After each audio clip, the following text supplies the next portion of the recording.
bitch. Gave her dick, now she won't get gone. Pipe up, pipe up.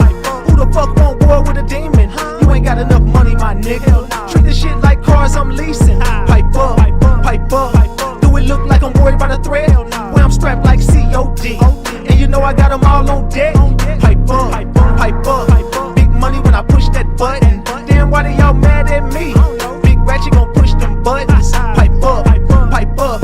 Now y'all really just need to pipe down. If it's what you really want, my nigga, I can make one call right now. Pipe up, pipe up. Yo, bitch tryna hop on dick. And you know I left it wet, my nigga. Better go ahead and mop that shit. Pipe up, pipe up. Keep talking, you gon' get piped up.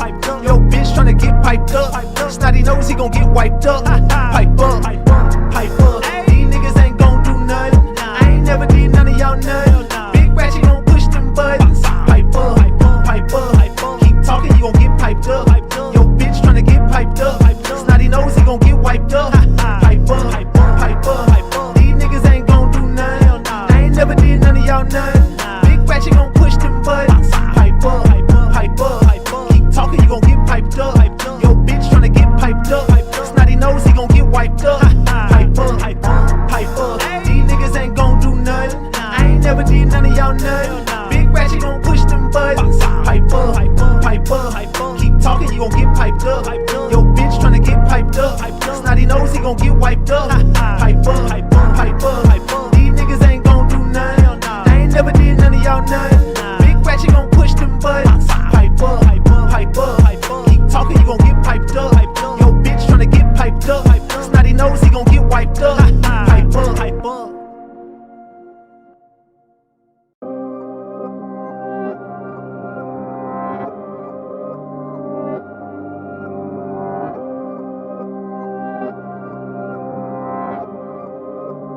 That's what we're here for, having a good time. Walking on the moon like I'm Mike Jackson. Better watch your bitch, cause I grab it. He blowing up your phone, that's quite tragic.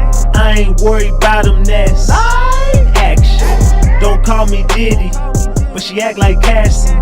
Cause when I say take that, she say gladly. But don't call her Cassie, cause I'm nothing like Diddy.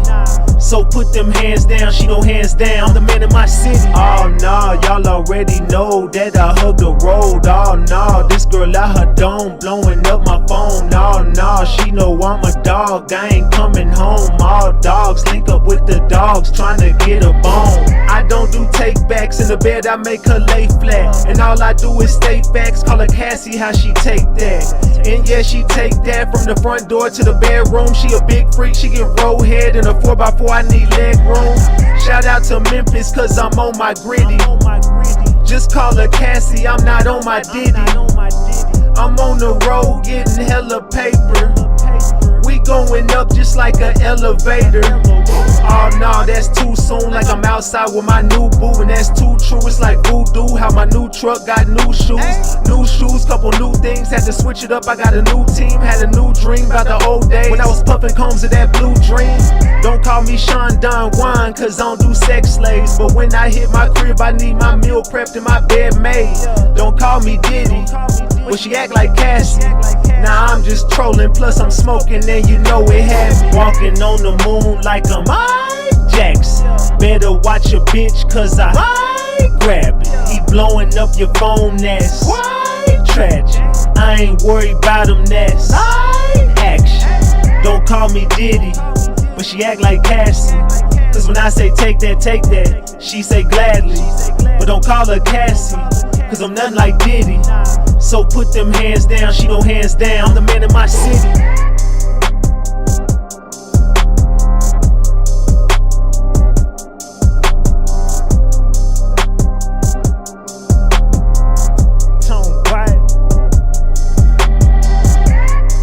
Likes up, man. Let's go in. We back. Tone bite. Y'all ready? Alright, let's go. Hey, no, I'm tone bite. No, I'm tone bite. No, I'm tone bite.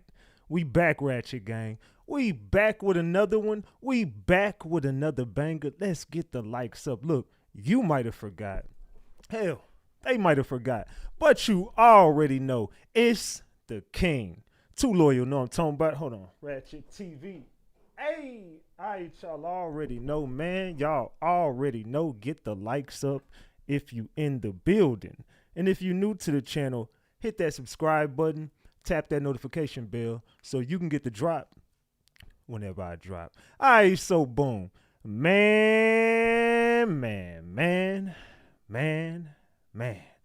We got to talk, Ratchet Gang. We got to chop it up. Look, tonight, we got to chop it up about this this Diddy situation. We got to get into the this whole scenario, man. Somebody is about to get exposed. My bad. I know y'all keep seeing me fidgeting. I'm trying to get my lights correct. But anyway, we got to get to this Diddy situation. There is a lot. And when I say a lot, sheesh. There's a lot going on in the Diddy situation, and somebody is about to get exposed. There have been rumors that are going around that are saying that somebody is about to get subpoenaed. Someone is running scared right now. Someone is going through a divorce due to this Diddy situation. Somebody's relationship is in shambles right now due to this Diddy situation. I got a poll that's up in the chat right now. Salute Indie Girl on that 20 piece. I appreciate you, Indie Girl, for that 20 piece. Dundada been a member for 13 months. Tiny Thug, she said, get the likes up. Salute, Dundada. Salute. I appreciate you. Drop the flowers for Dundada. Also drop the flowers for Intellect Beauty for being a member for 17 months. Get the likes up, gang. Salute to Intellect Beauty. Double tap the screen for Intellect Beauty and Dundada and drop the flowers for both of them ladies. And salute to Indie Girl. Said, let's go, King. Show your support for the King. Salute to you for that 20-piece McNugget. That's how you start the show off. I believe we had a 5 up in the chat earlier. Let me see. No, we got $29 on the screen. Whoever threw the other 6 up, salute to y'all. I appreciate y'all. Salute. I didn't see it. I know I seen it earlier, but I don't remember who sent it. My bad. I apologize. But salute to everybody who sent some support tonight, man. I appreciate all that. It's all love, man. So, who do y'all believe the next celeb is about to get exposed? We got Ashton Kutcher. We got Jennifer Lopez. We got Beyonce. And we got Usher. Right now, leading the way is 40% Ashton Kutcher, 25%, 24%, it's 39% Ashton Kutcher, 25% J-Lo, 23% Beyonce, and 13% Usher. Let's just put it like this. Salute to Nails by Felicia for that 10 piece. I appreciate you, Nails by Felicia, for that 10 piece on Cash App. Salute. Let me just put it to y'all like this. Man.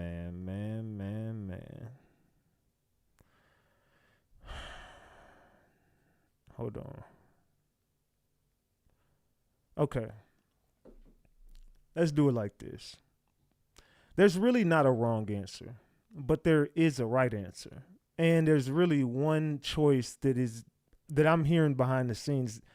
He or she already knows they're about to get subpoenaed. He or she already knows it's coming.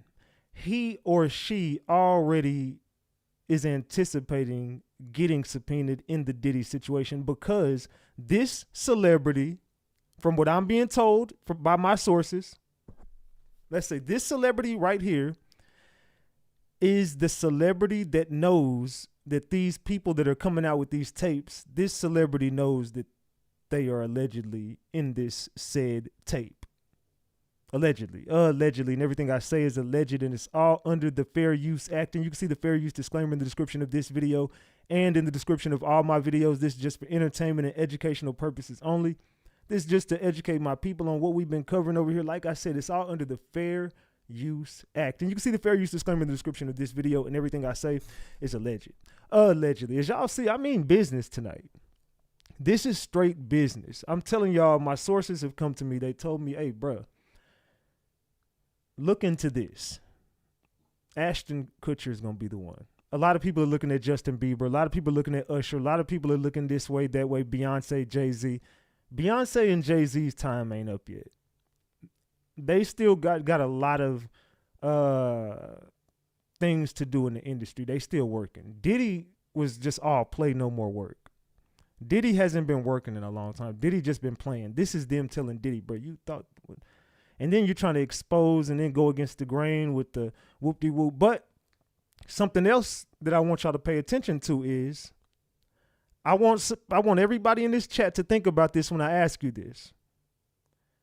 Why is it that all of Diddy's friends are endorsing? I'm not even going to say it. Have y'all seen all Diddy's friends? They all lining up to do something. This is all politics. I keep telling y'all to pay attention to that whoop-de-whoop that's about to happen here in about a week or however long. Y'all know the countdown is on. But can y'all tell me who are all Diddy's friends endorsing right now? I need everybody in the chat tell me who is all of them endorsing. Salute to Alana Purchase for that 20-piece McNugget. I appreciate you. Salute, salute, salute. Thank you. He's saying Kamala Harris endorsing Kamala. They said camel toe. Well, y'all ain't shit. So yeah, I think someone said Trump. No, you ain't never seen none of them people up there with Trump. Everybody going against him, man. Don't nobody want to see that dude win. Come on, let's keep this a buck. We're not gonna tell no stories on here tonight, man. We're not on here telling no stories. We got to keep it a buck, man. Let's get to facts. Everybody you see from Beyonce to Cardi B to Usher to everybody on these tapes is sitting right there with her. Every single person that we know is allegedly on these tapes. Everybody we know that LeBron, every single person that we know that exists in this Diddy shit, Jennifer Lopez, name them. Start naming them in the chat. Who is endorsing her? Megan Thee Stallion. Continue, y'all. Who is all endorsing her? I want y'all to start naming off celebrities in the chat that are allegedly endorsing her. Start naming the Glorilla. Come on, all these people kicked it with Diddy. These are all Diddy's friends. Jay-Z. Start naming them. Kelly Rowland, Leonardo DiCaprio, Usher, Glorilla, Leonardo DiCaprio, someone said Mega Man, Megan Thee Stallion, Nicki Minaj, Leonardo DiCaprio, Taylor Swift, Alicia Keys. Keep naming the celebrities that are endorsing her. Keep naming them. Offset, Taylor Swift, Justin Bieber, Sexy Red, Cardi B, Swizz Beatz, Cardi, Mega Man. I'm saying, boy, y'all ain't shit. Tyler Perry, Dusty Red. Come on, keep naming Eminem. Name off the celebrities, y'all. Come on, give me different names. The Obamas, give me different names. We see those names. Come on, let's name LeBron. Come on, start naming different names before we get this show started. I need everybody to start naming off these celebrities. Who is all endorsing her? This one's Don Cheadle. Come on, y'all. Let's go. D.L. Hughley, Oprah, Beyonce, Will Smith, Kevin Hart, Bad Bunny, Scarlett Johansson, Lizzo, Ellen, Mark Cuban, Magic Johnson. There you go. Name off some different celebrities. John Legend, Beyonce and Jay-Z. Say Ratchet. Yeah, look, I'm finna connect these dots for you. Big Ratchet finna connect these dots, and Big Ratchet gonna push them buttons. So I'm starting off with that just to show you, like, I want y'all to pay close attention to what I'm gonna show y'all tonight. You're not gonna get content like this nowhere else. Aries Spears, Fat Joe, everyone but the Ratchet Gang. I'm telling y'all, look, I'm gonna open your eyes to this shit. What's about to happen here? They're trying their hardest. They trying their hardest to get rid of somebody and put somebody else in position and I'm telling you, do what you want to do, but when the initials ML come into play, and you can say it in the chat, I'm not going to say nothing up here. My people are woke. So when the initials ML come into play, just don't say Big Ratchet wasn't telling you. Big Ratchet was warning you. Big Ratchet was because it doesn't matter what she says. She don't have a voice. That voice is nowhere to be found. That voice is in here. Are y'all paying attention? That voice is right here. If anybody can be controlled, you do not want to fucking put them in a position. I don't give a fuck what you say or do. If you can control someone, that can't be the top motherfucker. What don't y'all get about that? That dude can't be controlled. I'm just saying, fam, stay woke. I don't give a fuck. Take your emotions out of shit. But hey, do what you want to do. I don't give a fuck. Either look, it is what it is. I don't care either way. I'm gonna be real. I don't give a fuck. It is what it is. I'm woke. Can't a motherfucker tell me shit. Either him or her. I got my own mind and I see shit for what it is. I can't be controlled. That's me. I just can't. Can't nobody control me. I'm the top G. Can't nobody tell me when to move, can't nobody, I don't give a fuck. No whoop-de-whoop. I don't give a fuck about none of that shit, dog. I am me. You know what I'm saying? So, hey, keep it a buck. Stay woke, man. This show is going to be a powerful show if you understand what I'm about to expose to y'all tonight. Now, I've already proven to people that I got some extra footage behind the scenes. Look, I'm telling y'all, Ashton is the dude that you're going to want to be looking at. A lot of people are looking this way, that way, and every other way. But from what I'm hearing, Ashton Kutcher is one of the next, or one of the first, I would say, celebrities that are going to be on the chopping block when it comes to this Diddy situation. That's what I'm being told. So we're going to get into this situation tonight with it's going to be from Usher to Jennifer Lopez, Beyonce, Diddy, Ashton Kutcher, Ashton's wife. We're going to put everybody on the chopping block tonight. The election will be talked about. It's going to all kind of be it's all intertwined. You know what I'm saying? It's all right there in your face, man. We're going to expose it tonight, though. Salute to Karma Girl for that 10-piece. I appreciate you. Salute, salute, salute. Hopefully everybody wakes up in the building, and hopefully everybody understands what we finna do over here. We got a bigger purpose over here, dog. So let's just use this platform to do what we do. So are y'all ready to get this show started? Let me see. Let's see. Diddy lost the key to Miami, y'all, as well. I don't know if y'all heard about this, but we're gonna start off in their receipt folder to give off a few of these gems in this damn receipt folder, as we should. So let's go look at this.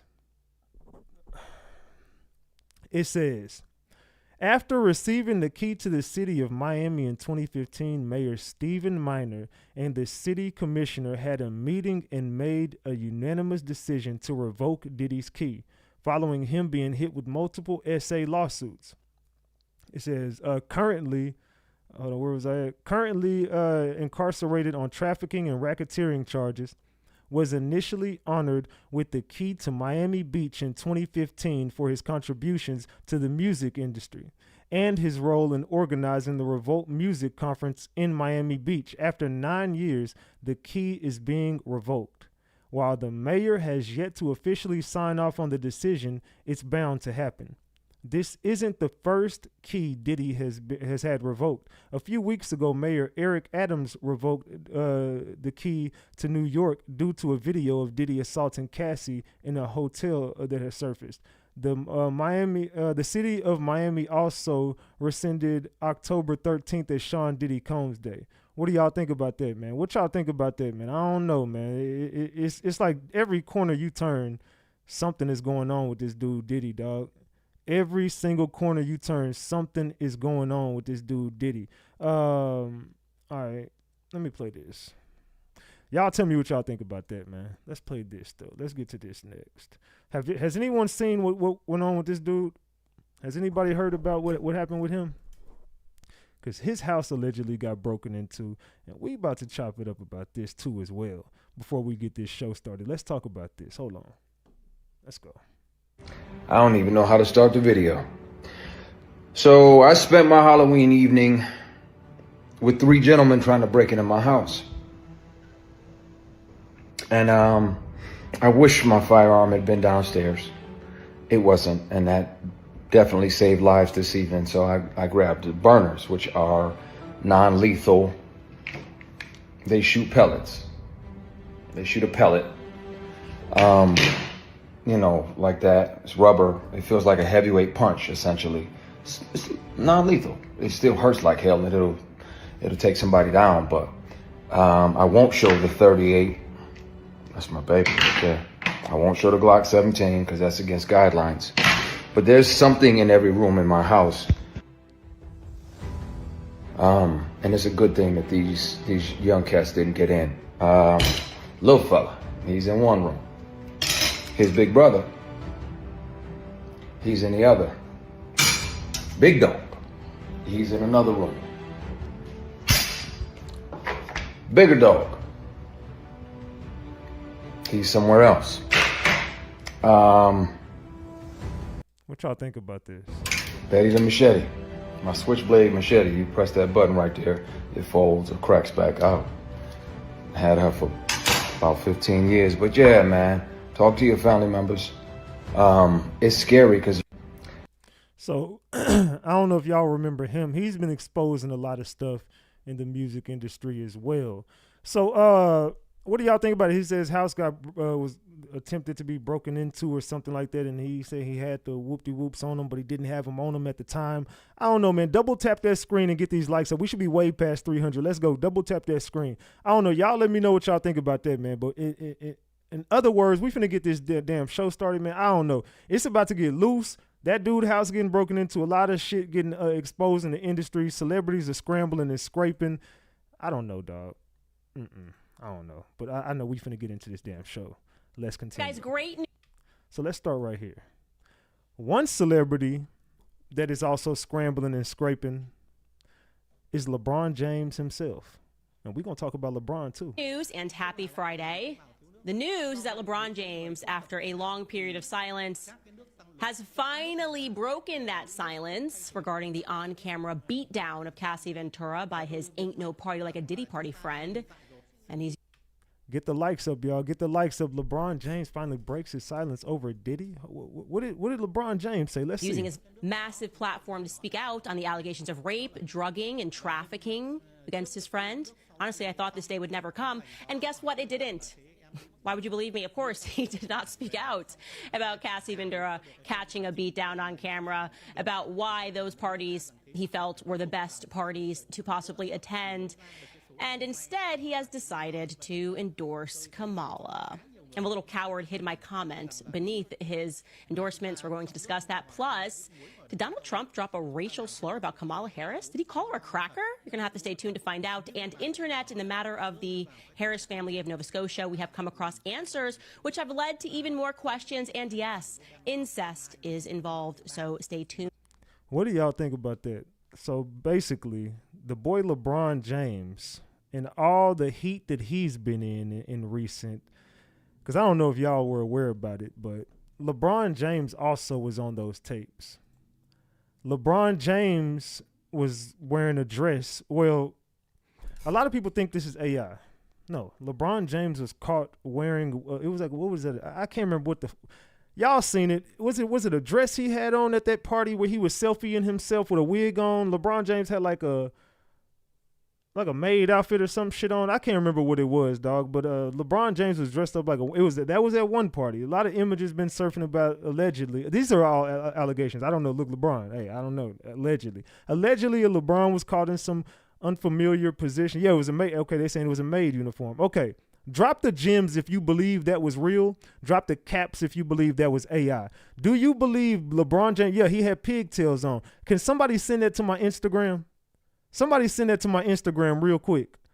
The RatchetTV. So I'm finna show y'all. This ain't AI. It's somewhere in my receipts. I just don't feel like going to look for it. But somebody send me that video on Instagram. The RatchetTV.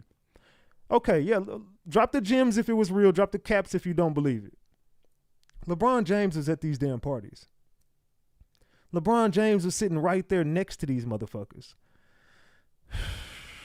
All right, man. Let's continue. So she's saying, look, LeBron James ain't finna speak about this shit. Why the fuck would LeBron James speak up? Nothing is bothering me. It's just what's bothering me is that being a celebrity sometimes comes with, like, everybody wants to be successful in a celebrity and stuff like that, but it comes with, bullshit. All the celebrities are acting. Is it just me? Or is every single celebrity just acting weird as fuck right now? Sometimes, and, that's the only thing that I hate about it. It looks like the rumors about Diddy's infamous freak-off tapes getting auctioned behind the scenes was true after all, because the New York Post just put out a disturbing article detailing the contents of one of the videos, which they reportedly bought for an undisclosed amount. And it features Diddy having an insane freak-off session with a younger male celebrity who was visibly not interested in getting bent over. To make matters even worse, word on the street is the young male in question is Brashear Gray. What do y'all think about that? Salute for that 10-piece, Christian. I appreciate you for that. Thank you, Bossy, for that link you sent. All right. Salute to Christian for that 10-piece on Cash App. Thank you as well. So allegedly, this is all allegations. I can just tell you this. I'm not sure which celebrity was getting piped up. I ain't sure. But what I can say is I know for a fact, through my sources at least, allegedly, that Ashton Kutcher was watching the whole thing.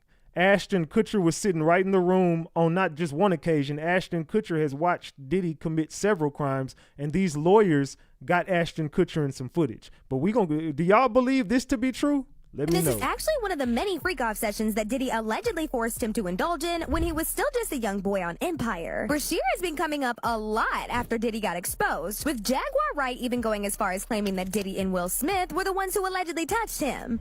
Hold on, wait. Something just clicked in my head, y'all. Oh, man, hold on. Get the likes up, y'all. Double tap the screen. Y'all finna be like, wait, it's finna make sense. Watch this dot I'm finna connect. Watch.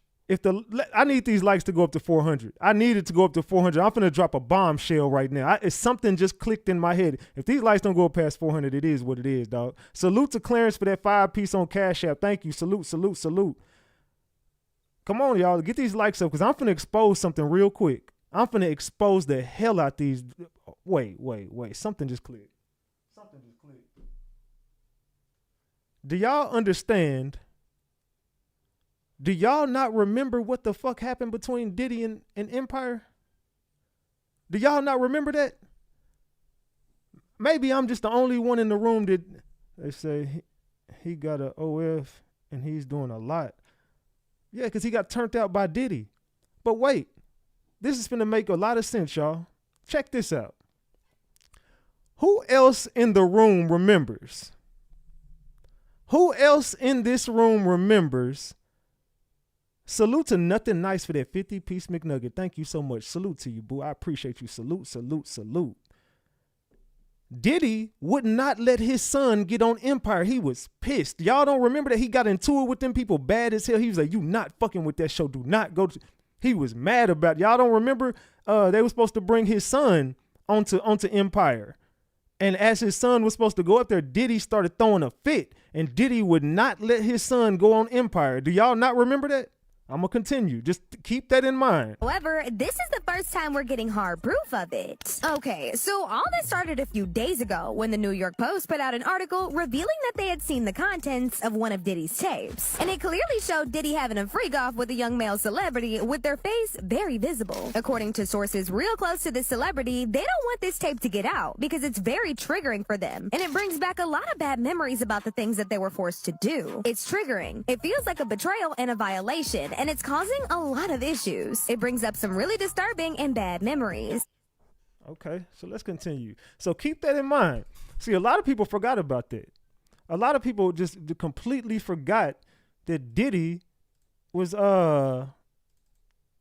Diddy had beef with Empire.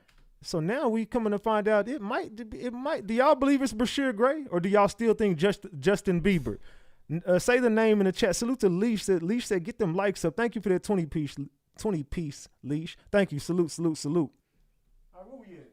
We at 129, man. Come on, y'all. Let's get these likes up. It's a new month, y'all. Let's cook tonight, man. Let's cook. It's starting to make sense. Okay, drop the gems if you think it was Brashear.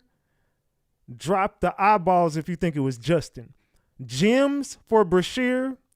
Eyeballs for Justin. Let me know. Said this ain't the first time that somebody behind the scenes has revealed that Diddy's tapes are being sold. The first person to spill the tea about this was the attorney Ariel Mitchell when she appeared on the interview to talk about a woman she's representing who was also allegedly essayed by Diddy. She revealed that aside from the woman she's currently representing, someone else also came to her asking for her to represent them. However, she declined because the person wasn't trying to sue Diddy for SA. They had a tape of Diddy freaking off with another A-list celebrity, and they wanted her to represent them in the sale of the tape. Ariel claims she saw the video herself, and according to her, the other high-profile celebrity in the video is more high-profile than Diddy. Not only that, but the person seemed unaware they was being filmed. I also was just recently contacted by someone who wanted me to essentially represent them in the sale of one of the Diddy tapes.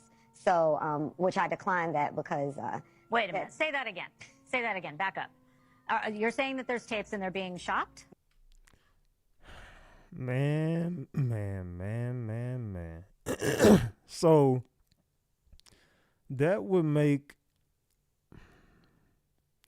Bashir is 30 years old. They said Empire was based off of Diddy's. Like, hold on, somebody just hit me up and said, they said, hold on. It says because Empire was based on Diddy's life. They said, you smart, dude, stay on it. Yeah. We with the shits. All right, I got that LeBron James thing too.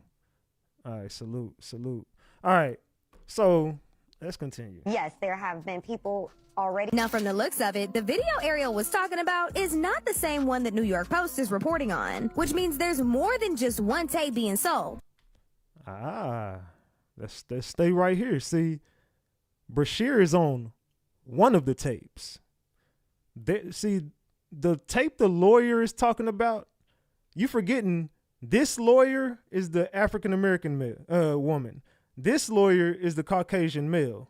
You forget the Caucasian male is the one with the tape y'all are thinking about with Justin Bieber, right? See, I think everybody's confused.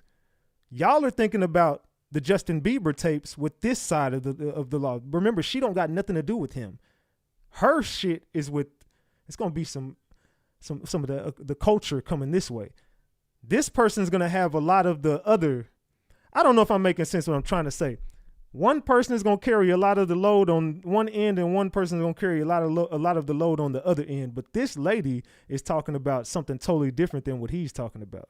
I hope y'all are aware of that. We're going to continue. And one of them is going to hit the internet one of these days, I'm sure. Now, going back to Bashir, a lot of people suspect that he's the one in the tape that was just acquired because he's one of the young boys in the industry who was handed to Diddy for mentorship and hasn't been the same since then. Y'all don't remember that. They handed him to Diddy. Do y'all have to start paying attention? The signs was always there. They handed this little boy right to Diddy, just like they did Justin Bieber, Usher, whoop-de-whoop-de-whoop. They've been handing these boys off in the industry. They passed him right to Diddy to get him right. And then allegedly they based Empire off of Diddy's life. Bashir was handed over to Diddy by Charlie Mack after Charlie discovered him and helped him score the role of Hakeem Lion in Empire at just 17 years old. So what y'all think about that? Let's continue. We not done. We gonna cook tonight. Oh, we cooking. Hey man, make sure y'all get the likes up if anything, man. If you don't want to donate to the channel, make sure you get them likes up. We got to get these likes up. Double tap that. Let's continue, y'all. See, now we finna get y'all caught up on this Diddy case. Burgess told his story on a podcast before he told the grand jury today. And after he told the grand jury, and I mean immediately after, he booked it over to my set and he and his attorney talked to me. I should tell you that he was very limited in how much detail he could go into about his testimony. And because the 8 people in the videos, the 8 celebrities in the videos were allegedly victims of sex crimes, we know who they are, but we will Allegedly, y'all.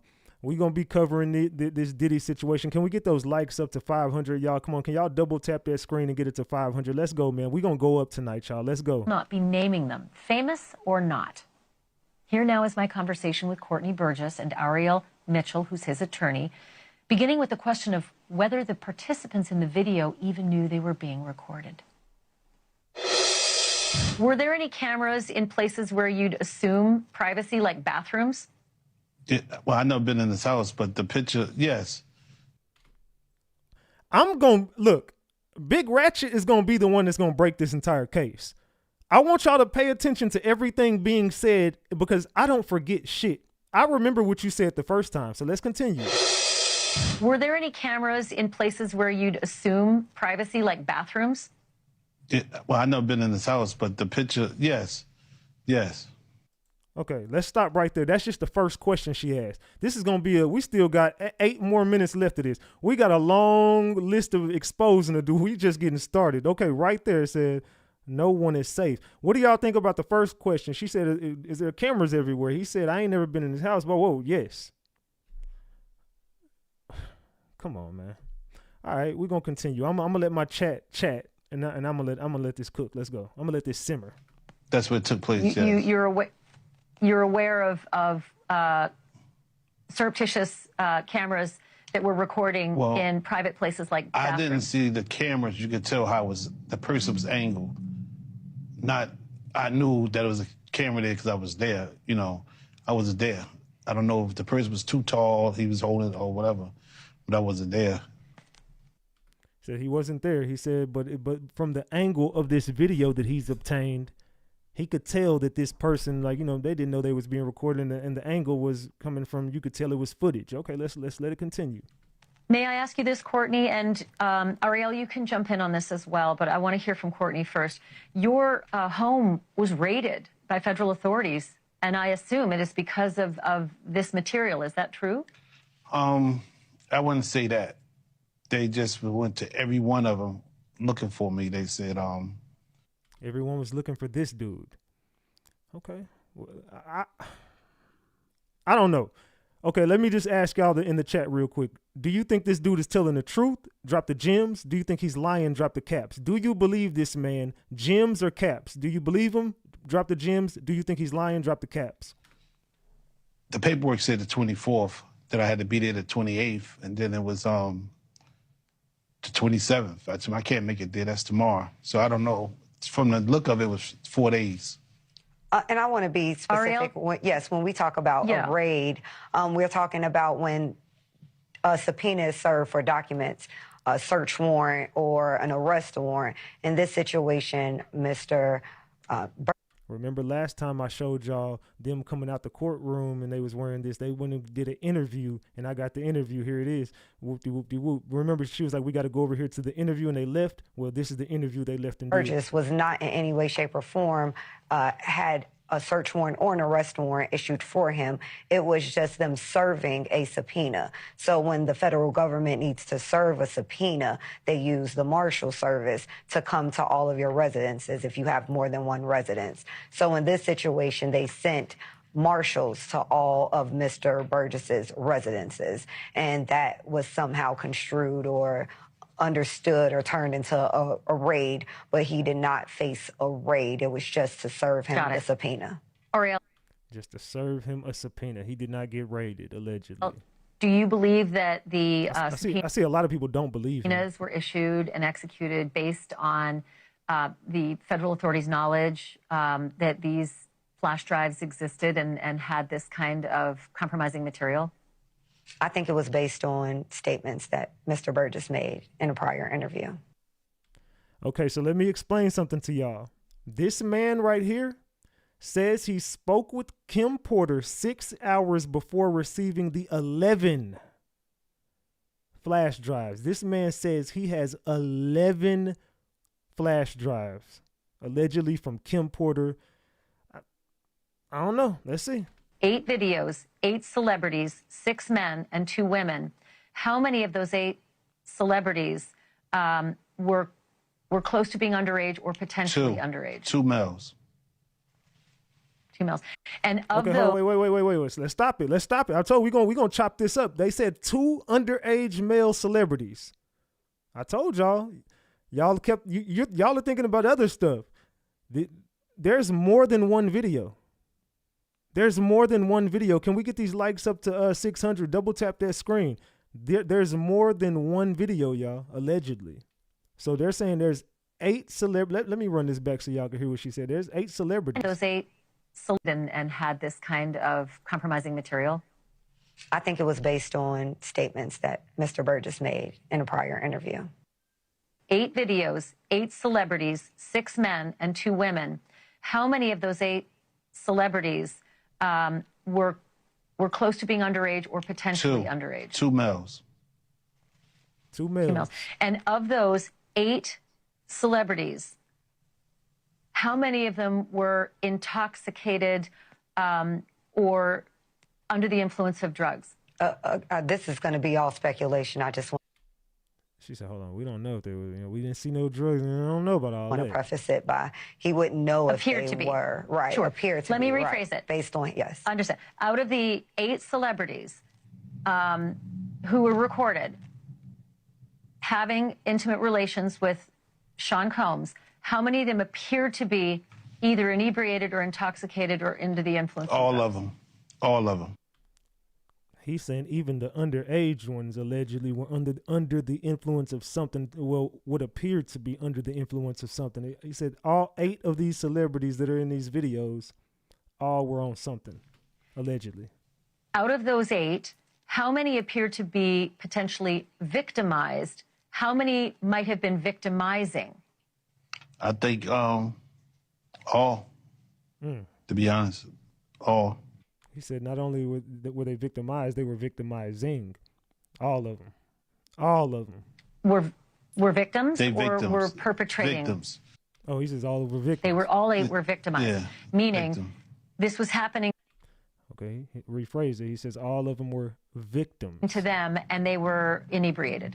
Right. Not knowing, I guess, how much proof it was in it, what they was doing.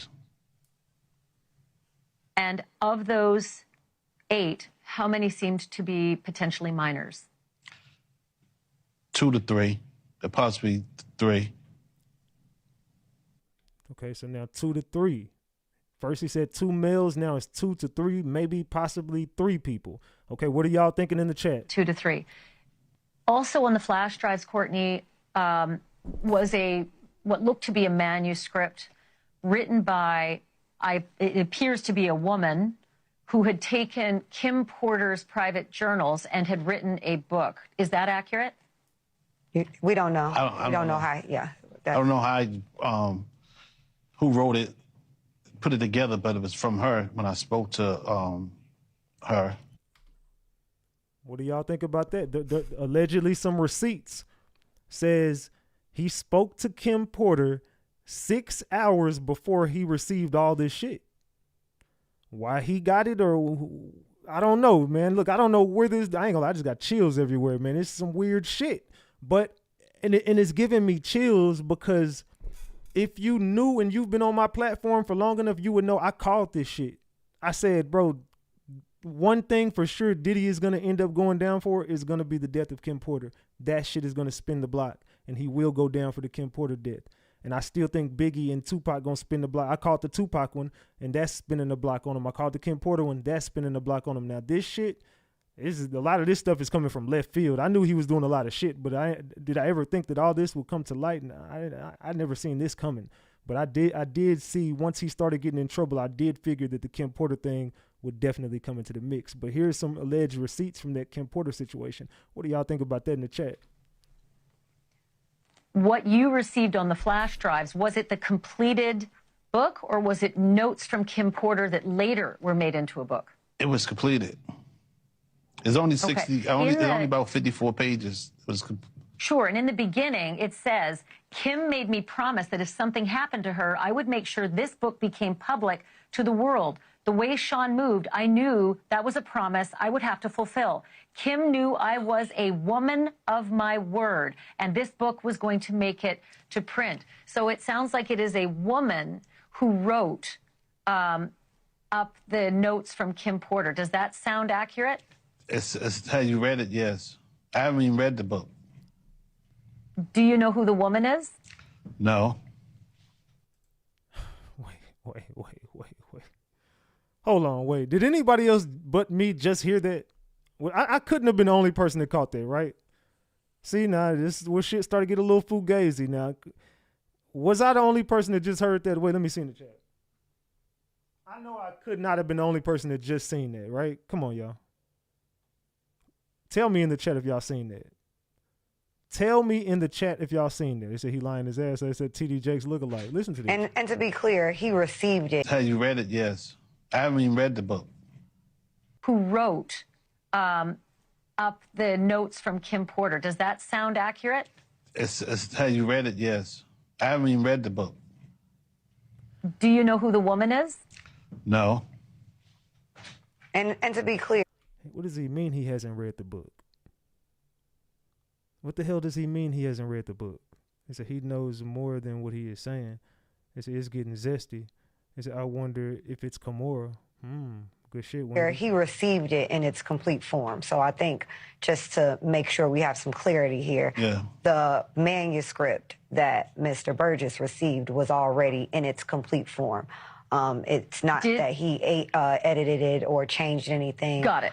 He did give it to someone Makes else sense. who then edited it. But Wait. Okay. So what y'all are saying is, this is what I'm hearing. They not saying it, but this is what I'm hearing. They said that's really TD on the low. That's TD Jake's cousin. That's DT. You know TD, this is DT Jake's. Nah, but it's sounding like they're saying he got some of the allegedly the book from Kim in its final form, and then he passed it along to someone, and that might be that book that we all just seen that someone edited that she said, because last time you was walking on the street, you said, no, that book was edited. So he gave that book to someone and they edited it. So now y'all are coming out with the final form because someone's already monetized the edited version. That I'm hearing, I don't know, fam. Maybe I'm tripping. that's not how he received it. Okay, so Ariel, did your client, Courtney, receive the book from the woman who seems to have written it, saying, I'm a woman of my word, and this book is going to make it to print? I don't know if he received it from a man or a woman. He can answer that. I received it from a man. I tell you, somebody she was dating. Oh, man. Bro. This big dude finna piss. I swear, this TD Jake's sweaty motherfucker finna piss me off, though, them big ass glasses. This dude finna piss me off, dog. What are you talking about, fam? Then he told me he ain't read the book. So Kim Porter gave you the book of a lifetime that you could have exposed all this shit all these years ago, and all of a sudden, your big ass want to talk about you got some bro, I will. You lucky I'm on YouTube. Saying, right now. I'm a woman of my word, and this book is going to... Salute to John for that 5 pieces. Let's get them likes up, fam. Yeah, let's get these likes to 600, man. We need 30 likes. Double tap that screen. Let's make go. it to print. I don't know if he received it from a man or a woman. He can answer that. I received it from a man. I tell you, somebody she was dating. Do you know if the notes from the book really were from Kim Porter? It was, yes, because I spoke to her probably like 6 hours before I got it, received it. So how don't you know who the fuck sent it to you? What are you Why didn't Kim Porter send you the shit? Why didn't Kim Porter send it to you? You spoke to Kim Porter? Yes. So Kim Porter... Just saying hi. Okay. Just... Bro, I'm finna... You spoke to Kim Porter 6 hours before you received all this shit and all you said was hi? Boy, if you don't shut your bitch ass up, bro. 6 hours before I got it, received it. You spoke to Kim Porter?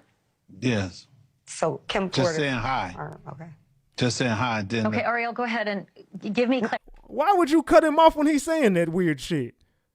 She talking to her, give me clarity. Salute Tia. Hey, you mean for that 5 piece on Cash App. Salute Tia, I appreciate you, boo. Salute. Clarity on the timeline. No, I'm trying to get him to provide clarity of, was there a conversation with her? No, I was or talking to the person. How don't you know when you his lawyer? Was there a conversation? It's the way. What kind of play is we watching, bro? Diddy finna kill this shit, bro. I'm telling you right now, from what I'm looking at, bro, Diddy finna walk this shit. Everybody seem like they just don't got their shit together when it comes to this Diddy case. Boy, Diddy is finna really, y'all know Diddy gonna win this shit, right? From what I'm seeing so far, it's just looking like all allegations, and I think it sound like y'all pump faking.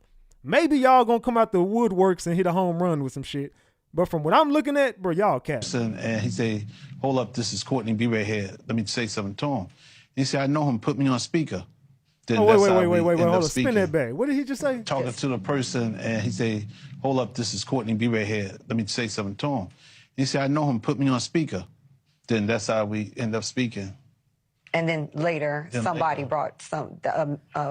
else came and brought you the manuscript. Right. Before I left. Why? Why the fuck would they send it to your big TD Jakes looking ass? Like, why? Before I left ATL. To the best of your knowledge, Courtney, do you believe that the manuscript is truly based on Kim Porter's diaries? Because there is a lot of dialogue in there. I mean, there's pages and pages of actual dialogue, which, I mean, I can't remember breakfast today, let alone dialogue from 5, 10, 15, and 20 years ago. I guess this is a woman's scar. Yeah. It's a woman scarred.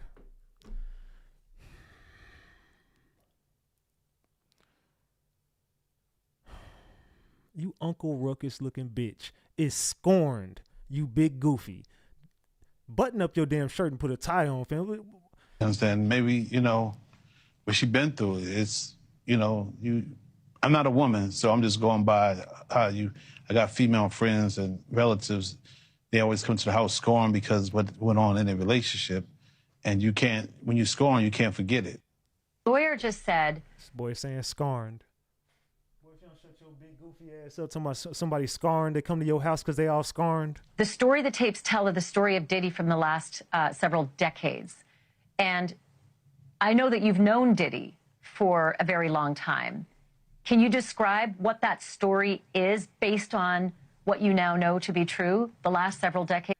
Come on and lie. Of Diddy's behavior and the reason he's now sitting in lockup? I think I've been doing it for 35 years. I think we probably entered the music business at the same time. That's the biggest red flag I done heard right there. Did y'all catch it? Who else caught that but me? Who else caught that but me? Did y'all just hear that shit? Did y'all just hear that shit? Somebody in this chat tell me if y'all just heard that. Come on now. Somebody say this. Wow, I caught it. Come on now. I know y'all. Let me run it back. I know y'all caught that, right? 35 years. Okay. Of Diddy's behavior and the reason he's now sitting in lockup? I think I've been doing it for 35 years. I think we probably entered the music business at the same time. He entered with Uptown. I entered into Big Beat, Atlantic. At the time, I guess he was ambitious. He was then from ambitious went to doing anything. And then from doing anything to didn't care about nobody, who he could beat. And then he ended up turning into Lucifer today. I look at him, I know y'all call him Diddy or Puffy, y'all call him Lucifer. Fam, this motherfucker is lying. I'm finna call him out right now. Last time that I showed that, the last time when they was doing that video, I showed y'all, what did he say? What did he say about Diddy? Does anybody remember the biggest red flag? The first time, what did he say? When they was asking him about Diddy outside the courtroom or whatever. What did he say? Because I'm finna expose this dude right now. He's a liar. He is a liar. He said he never met him. There you go, Jelly Bean. He said he never met him. He said, I never physically met him. Now you talking about you've been knowing him for 35 years. You've been to his, you was at the house, it got cameras. What is you talking about, fam? You said you didn't even know this dude. You said you knew of him. And now all of a sudden you've been in the music industry and you entered through this label and he entered through this label. What the hell is you talking about, bro? This dude is a liar. Now, I don't know what tapes they saying they got. I don't know what. I'm going to be real. At this point, I don't believe you got shit from Kim Porter. I think you and this fucking lawyer are trying to monetize this shit. I think this lawyer is a scammer because I heard some shit about this lady and I heard she be scamming out there. And a lot of this shit is coming from Houston, which makes a lot of this shit weird. This Houston aspect of this. Because I'm just wondering why everybody is going to Houston when all this shit is New York, Miami, and LA. You know what I'm saying? Like, it's just very weird that Houston is just running a big, like, why is Houston so interested in the Diddy case? We gonna get to all that, dog. I don't know, man. We gonna be here for a while, dog, because I'm barely even getting started. And yeah, I'm finna cook tonight. How long we been on here? Oh, yeah, we just getting started. This live just getting started. Come on, y'all. Let's go. We got a long way to go. We got in a taxi, me and two other girls, and we went up to his apartment, or to his floor, and knocked on the door. Okay, someone said they went to this is their experience with Diddy. This is their experience with Diddy. And there's Diddy in a bathrobe with a bottle of champagne in his hand. And I realized before we even walked through the front door that it was just him. Okay, everybody got a story now. Nobody ever had these stories before. All of a sudden, everybody want to do interviews about Diddy. It's like, oh, this is not a party. This is not the kind of party that we were all expecting. It was just him by himself. I never expected that it would just be him by himself in the room. But we went in, we didn't think anything weird. He was friendly enough to where we decided, okay, we'll just hang out with him. He was wearing a robe. I don't remember the color of the robe exactly, but he was very casual. It didn't. I looked in the room, and it didn't seem as though like it was his actual room. Like he was just maybe using that room for parties. Do y'all believe her so far? Drop the gems if you do. Drop the caps if you think also she is lying. There was no personal items in the room at all. There was a TV, and when we walked in, he was playing videos of some pop star, and I didn't know who she was. And then one of the other girls had told me that's J-Lo, that's his girlfriend. So he had us sit down and...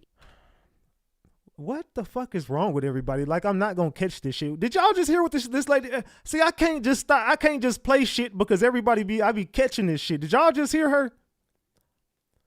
She said she was chilling with somebody and Diddy was there, and now all of a sudden Diddy kept playing this pop star. She had no idea who this pop star was, and then she figured out it was J-Lo, and it was, oh, this is Diddy's girlfriend. First of all, everybody at that time knew J-Lo, fam. Come on now, let's just be serious real quick. Jenny from the Block. Then she had some I'm real, whatever. Her and Ja Rule, and I don't remember none of the songs, but fuck it. Didn't she have a song called I'm Real or something? I don't know. Didn't she have a song called Jenny from the Block and all? Come on, y'all. Let's be real. At this point, everybody knew who J-Lo was. J-Lo was a superstar when she was dating Diddy. Am I right or wrong? Let's continue. He kept playing these videos of Jennifer Lopez for us to watch. We probably watched like maybe 4 in a row. And the whole time he was still on the phone. And come to find out later on in that evening that he was talking to her. The whole time. She was on the phone. So J-Lo was just sitting on the phone while he was kicking it with you the whole time that we were in the room. Did you actually hear her talk? I didn't hear her talk. So how the fuck you know it was J-Lo? He said he was on the phone with his girl, and it made sense that he was playing us these videos and just kind of showing her off to us. He never got off the phone. I don't know if it was her the whole time, but he never put down that phone until we entered the bedroom later on that evening. Oh, okay. So now you was in the bedroom, man. Come on, dog.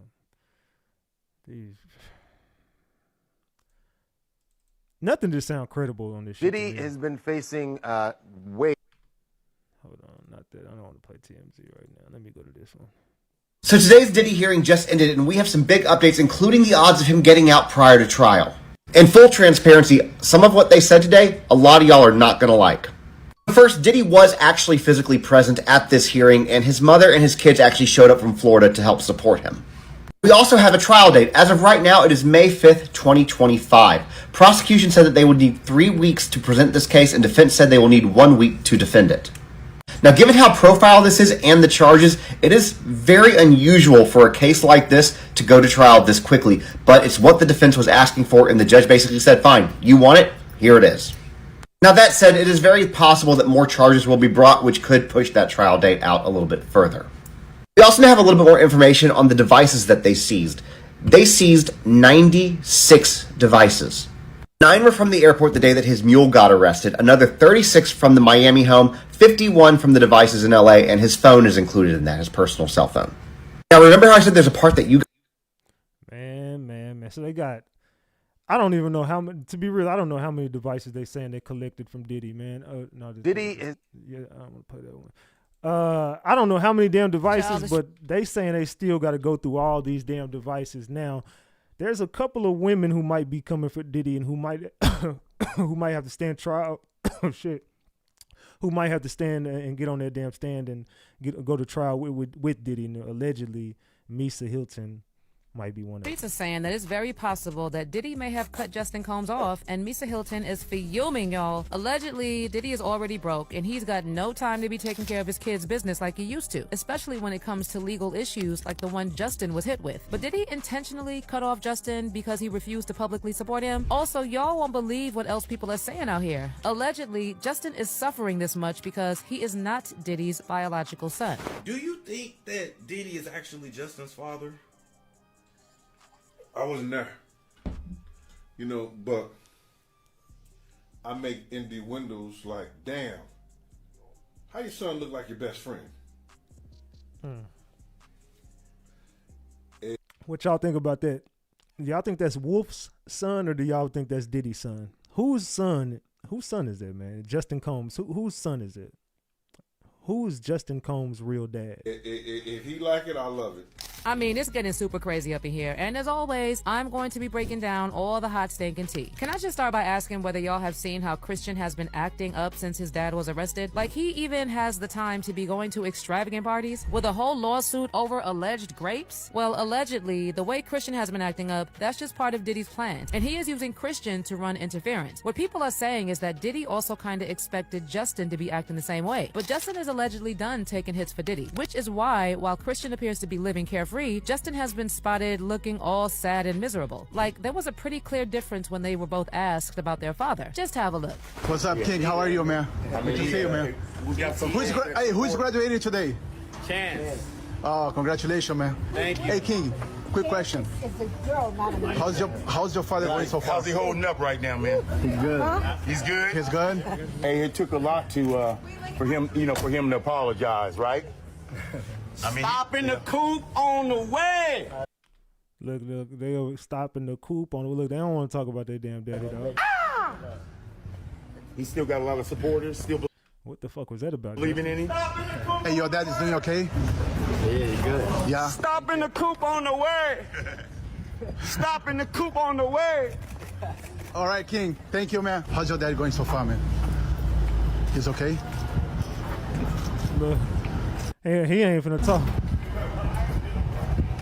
I don't think Baby's out here. He ain't talking. He ain't saying shit. He's not here.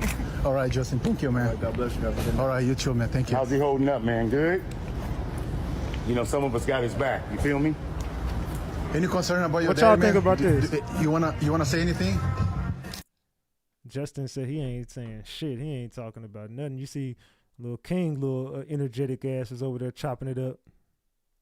Well, based on reports, there are consequences for those who refuse to openly speak up for Diddy and his household. And that consequence is being cut off. And that, ladies and gentlemen, explains Justin's recent run-ins with the law. Yes, I know, they all recently released a statement saying the past month has devastated our family. Many have judged both him and us based on accusations, conspiracy theories, and false narratives that have spiraled into absurdity on social media.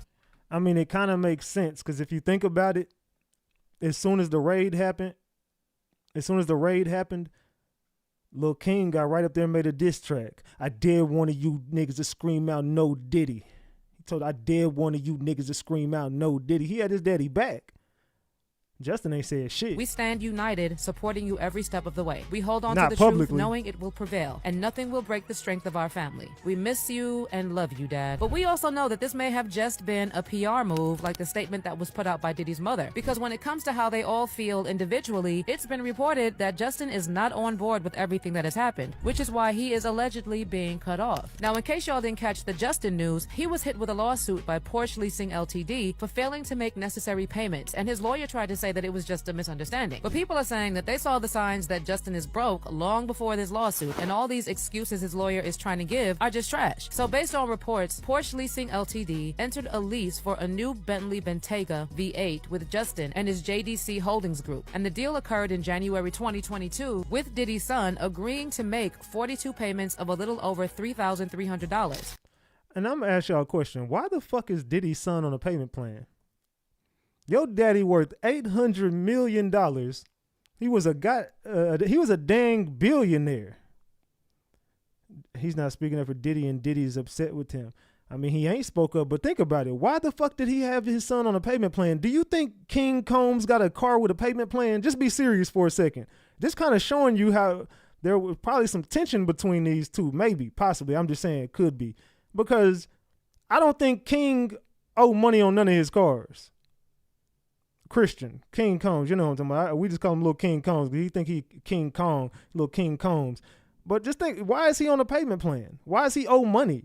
Why isn't this paid off already? This is $300,000 compared to $800 million. But Justin breached the terms of their agreement when he failed to make payments on December 20th, 2023. And the company explained that as per their deal, they could demand the entire amount owed if a default occurred. They stated in their lawsuit against Justin, therefore, there is now due, owing and unpaid from the defendant, the approximate sum of $172,601.43, plus additional charges pursuant to the terms of the agreement. Interest accrues from December 20th, 2023 at the legal rate of 10% per annum until paid in full. Porsche Leasing Ltd noted they served Justin with the documents on June 11th at Diddy's Beverly Hills mansion. And at the time, his attorney Jeffrey Leichman said that the lawsuit stemmed from a misunderstanding on the company's part. According to Justin's attorney, he did not default on the car lease bills on purpose, and he said that due to the address change, Justin did not receive his bill, which resulted in unintentionally missing payments. He also said that they are in touch with the creditor and the matter is being settled, and that the outstanding balance will be paid, and the lawsuit will be dropped. Well, despite his words, Porsche Leasing Ltd still moved forward with their lawsuit, and the company petitioned the court to grant a default judgment of $190,226.25 against Justin, with their request covering $172,000 in missed payments and $13,000 in interest fees. Man. So he done found himself in some little bullshit trouble. It's like this dude can't stay out his own damn way. What you should know is that as much as Justin's name is the one being dragged, Diddy was the one financing him. And what people are saying is that because Justin refused to publicly support his father, he is now suffering the consequences and has been cut off. Obviously, we know how his mother would feel about this, because if there's one thing she has made clear, it's that she doesn't joke about her son. Remember, this is not the first time Justin is having legal issues, because just last year, he avoided jail time after taking a plea deal for a DUI. According to the plea deal, Justin's DUI charge was dismissed after he pleaded no contest to a blood alcohol content of 0.08% or higher. How do y'all think that charge went away? Who do you think made that charge magically disappear? As for his punishment, he was sentenced to 3 years of summary probation. Additionally, he was ordered to enroll and participate in and successfully complete a 3-month licensed first offender alcohol and other education and counseling program. Y'all remember this was the time Misa took to social media to call out Diddy, saying, "I'm not protecting no one anymore, just my son. I'm not with none of that reality TV stuff. When is enough?" She actually referenced his hit song with Young Miami, which was trending at the time, adding, "Act bad." And did y'all know that Young Miami was trying to recruit Krishan Rock to be an ex-worker? Did y'all know that? They got Young Miami, and she's going to be a part of this too. Just mark my words, this shit is all going to come out. Remember, I was showing y'all when Krishan Rock went to that party and I told y'all that they was trying to recruit her. I called this shit. Now it's coming out that Krishan Rock was allegedly being recruited by Young Miami, and Young Miami was trying to recruit her in to be an ex-worker with Diddy's team. Bad boy. I used to want to be a bad girl who chose to be a queen. They are tried and true. I'm not perfect, but I am intentional. The statement "a fish rots from the head down" means that. In addition to being a major contributing factor in a family or organization's success, leadership is also the root cause of its failure and demise. In addition, Misa also slammed Diddy for his lousy parenting, indicating that Justin was under his father's care when he got in trouble with the law, saying, "The truth shall set you free. I should have kept my child with me. Everybody can get it." She actually continued her rant, bringing Diddy's legal battle about his alcohol brand into the mix, saying, "How you go from one of the greatest to ever do it to making all your money off alcohol and suing the damn alcohol company? Sell something healthy that builds people up. I'm sick of this. Not mine. Everyone has to sit around for years and act like there isn't anything wrong with them. This is where the buck stops with me. If anything ever happened to my son, God forbid, what is anyone going to say to me?" Well, something else that... Well, see? She already been trying to expose the play. Allegedly, Diddy and Justin might be having some family beef, allegedly. What was interesting at the time was that Misa suggested that Justin got in trouble because he was covering up for Diddy. Now, can you just imagine what she may have told Diddy in the last couple of months if she said all of that because of a DUI? Who the hell is Tina? Tina says, "Why you watching it? You ain't no better." Tina, who the hell is you talking to, girl? Who the hell is Tina? Said could have been another... To make matters worse, Justin has now just been hit with a lawsuit by Porsche Leasing Ltd. He was also mentioned in the lawsuit that was filed... Oh, were you talking about Misa? Maybe you were talking about Misa. By Lil Rod, where he said that Diddy directed Stevie J and his son Justin to recruit the ladies for his parties, and in Justin's case, he was instructed to find the much younger ones to attend the parties. He even included screenshots of Justin attending the parties with Diddy, and in the photos, there were girls who looked like they were clearly too young to be at the parties. Then Lil Rod also alleged that in addition to using Justin to service his fantasies, Man. So allegedly Justin was the one that was recruiting the youngsters. Allegedly it was Justin. Well, I heard it was both of them, but they saying Justin was one of the Justin was one of the ones that was recruited to be at these alleged freak-offs. Hold on, that's not the one I want to play. Let me get to this one. Remember how we did Craig Mack? Man, Craig. No, not that one. Hold on, give me a second. I like taking my hair out like this. It reminds me like when I was 16 in the Bronx, running up and down the block. That crazy little girl who used to be wild and no limits, all dreams. Guys, they just released the entire list of everybody that's partied with P. Diddy and did God knows what. And the list is long, I'm telling you, it is extremely long. Since Diddy has been indicted, the deafening silence in the entertainment scene has finally been broken. Hollywood is in premium chaos following the latest bombshell from Diddy's ongoing trial. Several media sources just confirmed that Diddy has already ratted some celebs out as a form of cooperation to get a lesser sentence. Have y'all heard about that? They saying your boy Diddy is already cooperating, and allegedly that's why some of these celebrities already know they on fire. Let's continue. Child, some of the names alleged on the infamous Diddy list. These new developments probably fueled the rumor that Jay-Z and Beyonce's silence on this whole Diddy scandal was intentional because they've been caught in the crossfire. It has been alleged that the Carters have been making some really powerful plays behind the scenes to insulate themselves from this mess and let Diddy take the fall along with everyone else. And even Jennifer Lopez has found herself in the crossfire of this unprecedented trial that could shake the whole entertainment industry to its core. J-Lo has managed to stay clear of this once-in-a-generation scandal for as long as she could, but now that the freaky list is out, she has been fully dragged into it, and Miss Girl is nowhere to be found. It's like she completely disappeared off the face of the earth and has limited the comment sections of her IG. Yeah, you can't. She don't want to be trolled no more. She is backing away from this Diddy shit. She is completely went ghost. The only time she popped out was at that autograph sign. I keep on hearing that shit tonight. She popped out during that autograph signing and for Kamala Harris. J-Lo actually has a valid reason to be scared because her history with Diddy stretches back over 2 decades when they were the hottest celebrity couple, and also around the time when Diddy actually started getting into freak-offs and all. So Jay, I've already answered the question, but yeah, you'll definitely get the answer to the question that's on that poll. I've already answered the question at the very beginning of the show, but don't even worry about it. We about to get into that phase of the show in just a minute. I've already kind of went into detail and told you who the celebrity is that's getting exposed, but don't worry. It's all on the poll, and we as you can see, we covering it all tonight. Just pay attention to what I'm showing you right now. All right? You just pay attention to the whole show tonight.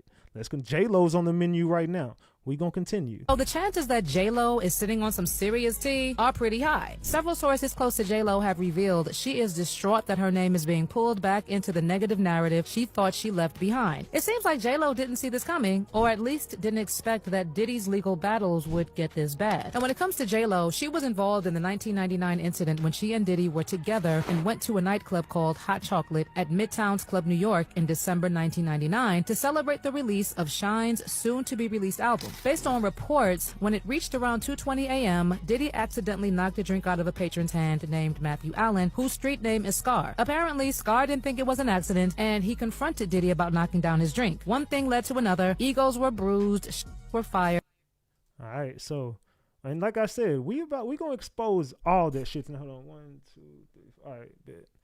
We gonna expose all that shit tonight. Don't even worry about it. We about to get to that phase. And Natanya Rubin, who was caught in the fire, confirmed that J-Lo smuggled the Bang Bang into the club, and she is the one who handed it to Diddy before they ran away. Immediately after the incident, J-Lo and Diddy sped away in the 1999 Lincoln Navigator, but ran a red light and were pulled over by the police. Based on police reports, they were in possession of a stolen 9mm, which was found in the trunk, and they were both arrested. But J-Lo's horror show didn't end there, because the next 14 hours were spent in a cell. And a police source said she took turns crying unintelligibly and sobbing uncontrollably. Eventually, both Diddy and J-Lo walked away. But unfortunately, Shine was the fall guy for the incident because J-Lo lied to the jury about what happened and protected Diddy. Guys, this right here, this is what they are going to get J-Lo for. And that's when they ran that play on Shine, but allegedly Shine made some deals behind the scene as well, from what I heard. And the unfortunate thing for J-Lo is that people like Shine and Natanya are willing to collaborate with the feds. Natanya even said that she is willing to have the fragments taken out of her face for ballistics evidence because she's happy to have the case reopened. Like, she is willing to have a doctor remove a part of it from her face so that they can use it as evidence if need be for the trial, even if it will cost her her life.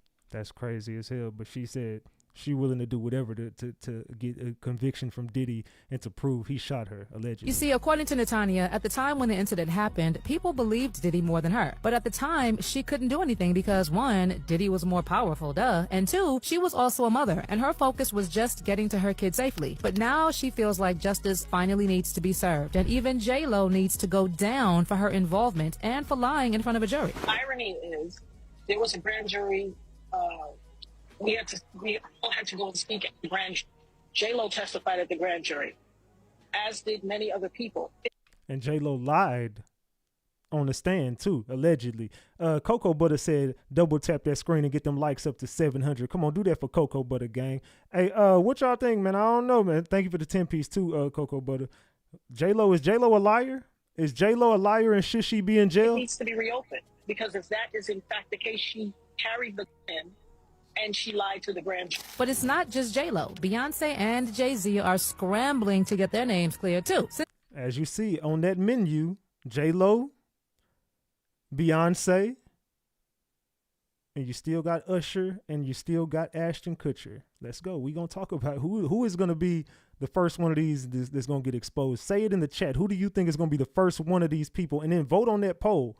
Who is going to be the first one to get exposed? I'm going to tell you because I already know the answer to it, and I'm going to show y'all tonight. Since the news came out that the Carters are allegedly working against Diddy in an attempt to insulate themselves from the potential pitfalls of this drama. Even Ashton Kutcher, who was once close buddies with Diddy, is thinking of relocating to Europe with his family to save himself from all the drama. Ashton Kutcher's PR team And here comes Ashton Kutcher. also released a statement saying Ashton regrets his friendship with Diddy. He feels lied to, betrayed, taken for granted, and manipulated. The same source went further to say that if Ashton is contacted, he would be fully supportive, as he has nothing to hide. As you see now, Ashton Kutcher saying he ready to talk. Ashton Kutcher saying, look, if y'all contact me, I'm ready to speak now. You know, I'm going to tell y'all why he's saying that. Let's continue. Oh, is it the Meekster? Cheek Mill? There is Meek Mill, who is currently in Africa and has been saying that he is ready to pay $100,000 to get his name cleared of Diddy's mess. But it doesn't end there. Celebs like Denzel Washington, Lori Harvey, LeBron James, Stevie J, Young Miami are some of the top names that are being alleged to be on the list. Y'all hear that? Young Miami, LeBron James. LeBron James going to be on there. Meek Mill, French Montana, Beyonce. Just to name a few. Okay, so you remember how I told you I pretty much lived at the Mondrian in the early 2000s when I was in LA, until I moved to another hotel that didn't try to turn me into a drug addict and make me a witness to SA crimes. Now, a lot of people don't know, but Denzel, for a large part of his career, was a raging cocaine kid.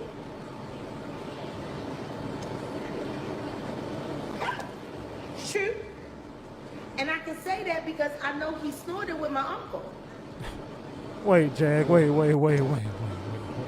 But Denzel, for a large part of his career, was a raging cocaine kid.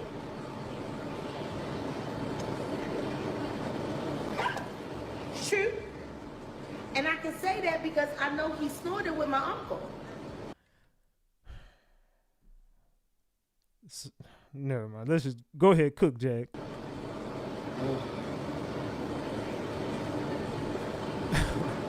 But what I will say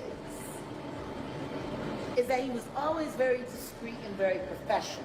Before he would go into a big role, he would exercise his demons.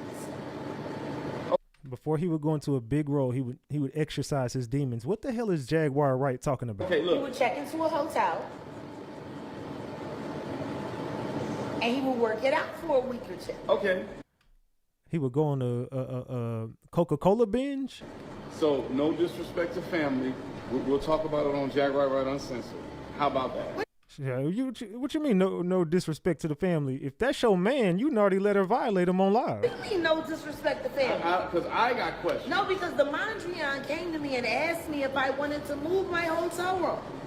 And they were going to give me a suite that was $2,000 more than the suite I was already paying for.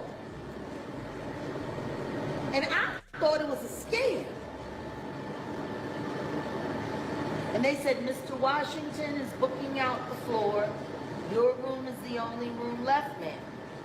We will give you one of the top suites, and you move into there for no extra charge. I didn't believe him. The news of Diddy writing a detailed list of everyone who has been involved with him in one way or another has sent all of Hollywood into a frenzy. What y'all think about that shit? I don't know. Jaguar Wright just said her uncle was snorting Coca-Cola with Denzel Washington. Well, Do y'all believe Jaguar Wright when she says that? Drop the gems in the chat if you believe Jaguar Wright. Drop the caps if you think Jaguar Wright is full of shit and lying. What y'all think about Jaguar Wright? Thank you, Nurse Vaughn, for that 20 piece. Oh, Denzel was cold in the roles in the movies. What? In the movies? I don't know what the hell you mean, but salute to you for that 20 piece. I appreciate you, Nurse Vaughn. Well, did he start snitching? He better. But the only thing I'm interested in him talking about is everything he knows about Kathy Coriana White. See, I know you know what happened to Corey. Diddy, I know that. You and Jay-Z. Down in Vegas at Tao with Claudia. Why don't you just talk about Kathy? That might help. That might help a lot. Kathy Coriana White, Jay-Z's pregnant mistress, who died 24 hours after she announced that she was going public. Salute Just B for that 20 piece. Thank you, Just B, for that 20 piece. While he was married to Bieber. Do y'all remember Kathy? Kathy White? Was it an aneurysm, Diddy? Or are you the one who paid the same coroner that you...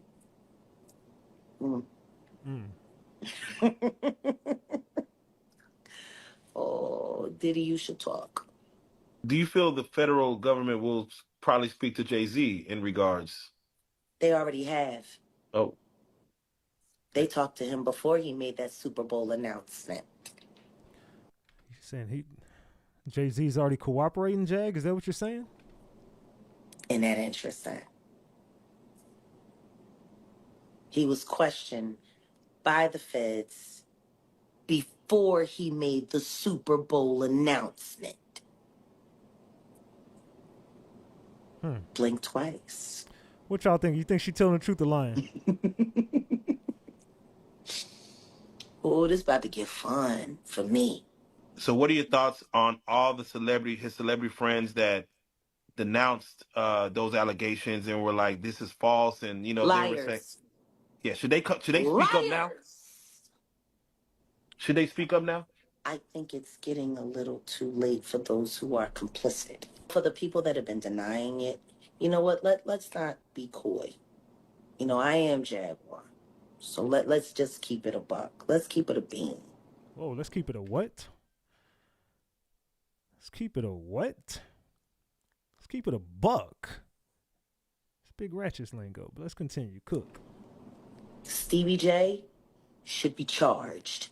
Mary J. Blige should also be charged.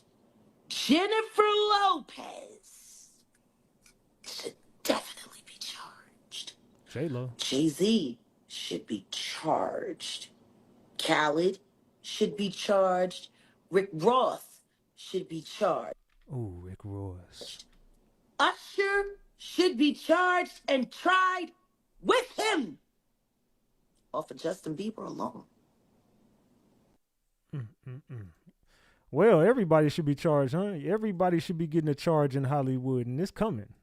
They might not get charged, but a lot of people might end up hitting that stand.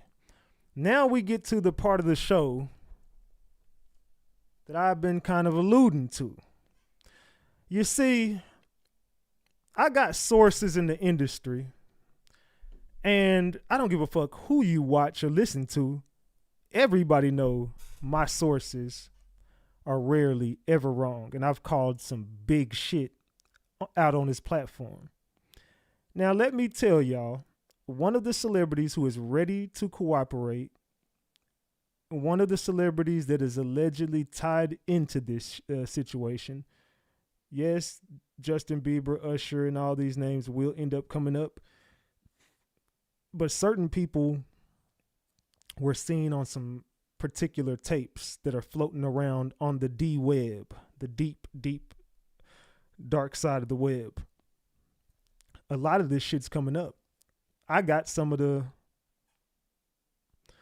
alleged same shit allegedly. Maybe I don't know.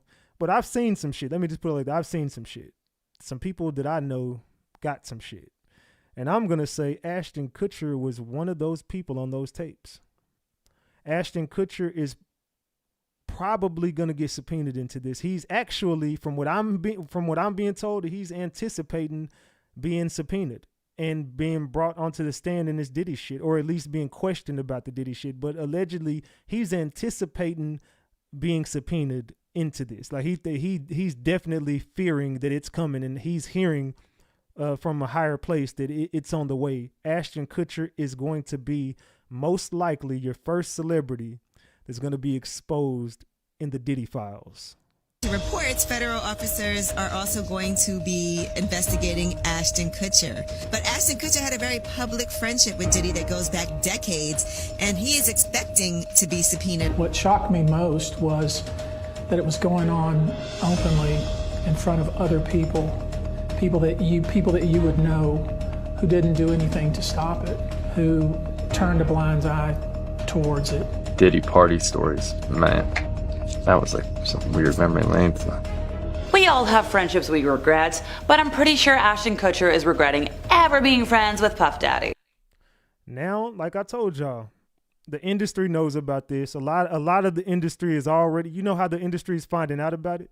Can anybody in the room tell me how they know the industry is finding out about this? I can tell you. Double tap that screen. Let's get these likes to 800. We got way too many people in here to only have 700 likes, y'all. Come on, if you're enjoying the content, double tap that screen. The reason why the celebrities know about this is because they're getting the videos. The celebrities are getting the videos. They're seeing it. Some of the celebrities are paying for this information to be resolved. Like, hey, we need this off the internet. We need, like, I'm hearing some celebrities have already went to some of the accusers and paid them off, and it'll never see the light of day. But some of them are standing on business, and they're going to expose some. Celebrities will get exposed, trust me. So his current relationship with his old pal is, oh, how do I say it? Uncomfortable. But the That 70s Show star should have known to walk away a long time ago. After all, Puff Daddy himself warned Ashton that things could go sideways. That threat, if you will, goes back to the days of Punk'd, the MTV prank show that Ashton hosted from 2003 to 2007. The show was originally going to just pull jokes on everyday folks until there was an early prank involving a fake body, always hilarious, that resulted in a $10 million lawsuit against Ashton Kutcher, MTV, and a Vegas hotel. So then the show was quickly retooled to punk celebrities like Freaky Muniz. Pretty sure Taylor Swift was on at one point. Now, as Ashton Kutcher and friends brainstormed new celebs to prank, somebody came up with Puff Daddy. Now, luckily for Ashton, word got to Puffy before any practical jokes were deployed. How the hell does Puffy get the drop on everything? How did he know firsthand that he was about to get punked by Ashton Kutcher? And on a 2018 episode of The Late Late Show with James Corden, the duo reminisced about the beginning of their friendship. So Puffy said, I gave Ashton a call one day and said, I heard you're gonna punk me, and I just don't think that's a good idea. If you do that, that will not end well for you, but I think we should work out a deal. Well, hindsight's 2020, folks. Working out a deal with Puff Daddy didn't do so well for Ashton. Sources say that he's so exasperated that once again he's being dragged through the mud because of his past associations. What has been going on? Let's see. Danny Masterson. Now we got Puff Daddy. Yep. And if you don't remember Danny, that was a guy from that 70s show who had the R-word charges, and Ashton Kutcher and his wife came to that man's defense and said he was a good dude whenever all that evidence pointed towards that man did what he did, and they still came to his defense. Ashton been under fire ever since. And other stories we'll get to in a moment. And it's got Ashton convinced that, like, maybe I should get out of Hollywood. In his view, it's the town's fault. It's just a cesspool. So, if you don't know the name Danny Masterson, for those who are unversed, Ashton Kutcher and wife Mila Kunis wrote letters to a judge in support of Danny Masterson after he was convicted of SA, claiming he had been a good person. Now the letters went public, the couple faced massive backlash from fans online, and they did eventually apologize via Instagram. Ashton stepped down from his role as chair of his foundation that fights against those kinds of crimes. He's come under fire following the arrest of Puff Daddy on charges of racketeering, conspiracy, and a lot of other bad things. And there's been a lot of old clips of interviews of the two buddies, being bros, and folks questioning why. Now, Ashton mentioned that the duo became fast friends. He was like, oh yeah, we'd hang out, we'd watch football together. When asked about the depravity, and specifically the ickiness that went on at the infamous parties, he's like, I got a lot I can't tell. Nope, can't say that either. Yeah, I ain't gonna lie. that's how you kind of knew it was some weird shit going on between Diddy and Ashton. And Ashton already knows he's on these tapes, bro. He knows. Sir, it might be time to start spilling the beans. And yes, while Puff Daddy has denied all allegations against him, he is currently behind bars at the Federal Metropolitan Detention Center in Brooklyn, waiting his trial that's not set to begin till May. Also, there might be another criminal case that Ashton might want to run away from because he's thinking about moving. So if we're going back to the year 2001, it was a February night, Ashton thought he'd been jilted after his date didn't answer the door. The original plan for the night was for him to pick her up at 8, but he was invited to watch the Grammys at a friend's house. So apparently he, called the girl around 7:30 to be like, hey, I'm gonna be later than 8. Called again to keep her posted on his whereabouts. He left a voicemail. She called back from her roommate's phone saying the house phone wasn't working. I think it was like 8:24 at that point. She's like, yeah, I'm just getting out of the shower. I'm gonna go dry her hair. So Ashton was like, okay, cool. No big deal if I'm late. And also, sidebar, one of the first detectives at the scene later did see a blow dryer on the toilet seat, so could be legit. So according to Ashton, shortly after 10 p.m., he was like, hey, I'm on my way. There was no answer. He decided to not go straight there. He's like, hey, I would like to touch base first. When he got there, her car was in the driveway, but he thought she might be mad at him. Has anybody heard this story before? Drop the gems if you've heard of this story before. Drop the eyeballs if you don't know what the hell is going on. And make sure you double tap that screen and get these likes up. And by the way, we hit 161,000 subscribers, y'all. We just hit 161,000 subscribers. Salute to the gang. Because he was late and purposely not answering. So he's like, oh no, I just left. Well, there's a reason she wasn't answering. Her body was no longer, conscious. It was found by her roommate with 47 wounds the next day. But Ashton was like, oh no, I just thought I was stood up. And that is a direct quote from the Los Angeles County Deputy District Attorney. He's like, yeah, no, Ashton just showed up. So Ashton also thought he saw red wine on the floor. And turns out, the evidence showed that was actually Ashley's bodily you-know-whats. She'd already been away at that point. But the LAPD was like, look, Ashton wasn't a big deal at the time. He, was just a mutual friend. They were just casually dating. It was just, a fling, if you will. He wasn't a long-term relationship. What the hell? Some weird shit. Some Hollywood script shit. He had no ties to her. He had gone, so her name was Ashley. I think I've already mentioned that. They dated for 2 weeks. A couple of little things here and there. They went to a housewarming party. They made plans to get dinner and drinks. So, allegedly, Ashley's life was ended by a man named Michael Gargiulio. He was sentenced to end of his life in 2021 for the loss of her life and that of his neighbor, Maria Bruno. Now, sadly, the only reason this case is coming back to life about 20 years later is because of all of the hullabaloo with Ashton and the controversies. What the fuck? I don't know, y'all. What is Ashton getting himself into? Here's the thing. Folks think that Ashton might know more than he did because his fingerprints were everywhere all over the door. Ashton, did you unalive somebody? And actress Christina Ricci seemingly called him out on Instagram with a warning to awesome guys who have been proven to be awful privately. Comedian Kathy Griffin weighed in, saying, people who needed to stand up for people because they were their bros. And then there was one response that caught me off guard. That of Chrissy Carnell Bixler, former girlfriend of Danny Masterson. Oh shit, what did the same guy that he went to bat for the SA, R-word, whatever charges, what did his girlfriend have to say to Ashton? 3 women who accused him of harm, and she posted a cryptic message to her Instagram story, saying, Dear Ashton, I know the secrets your role model keeps for you, ones that would end you. Did you forget I was there? You were on speakerphone that night you called Danny, February 21st, 2001. I hear everything. I heard the plan. In my opinion, you're just as sick as your mentor. The fuck are we stumbling upon, guys? I just feel like we're going down some deep dark rabbit hole, bro, that nobody else is going down this rabbit hole but Ratchet Gang. I swear you're never going to get this type of content nowhere else. We're the only people, unless they just watching my shit and biting off me like a lot of people do. But you don't get this type of shit nowhere else, bro. I be up ask my gang, bro. I stay up all night and I just go down rabbit holes every night. So it's assumed that she was referencing the passing of Ashley Ellerin. Now, the statement was later clarified in an Instagram comment saying Ashton was in his car for over an hour outside of Ashley's house, speaking with his manager about what to do to protect his career and reputation. So the internet has hit the ground running with theories that Ashton either lied about the passing of said girlfriend, or might have been involved with the crime itself. Now, during the 2019 trial, Ashton did give his testimony to the court, saying, "I didn't know she had passed away till the next day. He just called the police before they could figure out his DNA was on the door handle. He was freaking out about that. And because he fully cooperated with the investigation, he was never treated as a suspect." His 40-minute long testimony included mentioning once again that, oh, that stain on the ground. I just peered through the window to see if I could see her. But he's like, oh no, that just wasn't alarming. Like, I went to her house days before. It was like a crazy party. It was a rager. So he's saying he went through the window, or looked in the window and saw red stains, and he just assumed it was juice or something. Salute Deanna for being a member for 2 months. Double tap that screen and get those likes up. Salute Deanna. And he never was treated as a suspect of this. So I'm going to ask y'all this. Why do y'all think that charge just disappeared? Or not the charge, excuse me. Why do you think this case just disappeared and was never, and just swept under the rug and no one ever heard about this? Some of y'all probably have never heard about this. Tell me, why do y'all think that was swept under the rug? And also, I want y'all to drop the gems if you've heard about this case.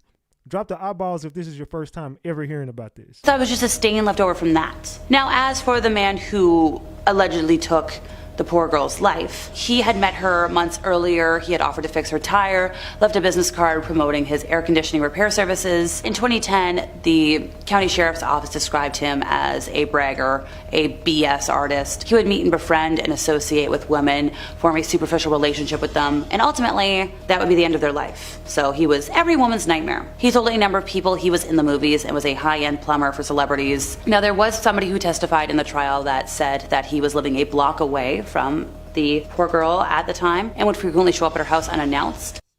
So they're saying he was stalking this girl. Ashton Kutcher was allegedly stalking this poor girl. Apparently, his vehicle had been parked outside at awkward hours of the day, seemingly an attempt to surveil the poor girl. Now, this man was caught in 2008 when his DNA evidence was found following the attempted ending of life of Michelle Murphy, who did testify at the 2019 trial, by the way, saying initially in the days, weeks, and months after it happened, she barely slept. So after all of this, sounds like Ashton and Mila kind of want to flee the country to avoid all of these things following them. And like, hey, if you can get out, get out.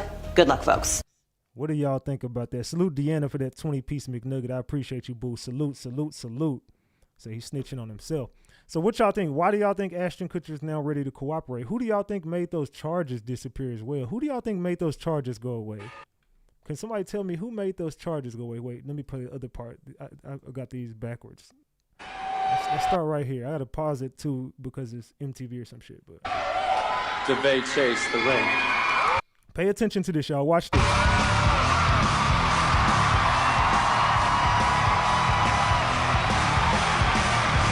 Get the likes up, y'all. Get these likes up. Get these likes up.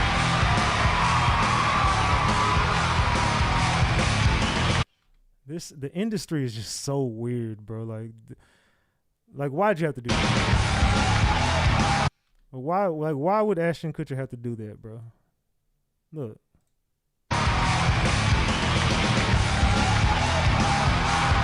What is going on here, y'all? Look who they got up here ready for.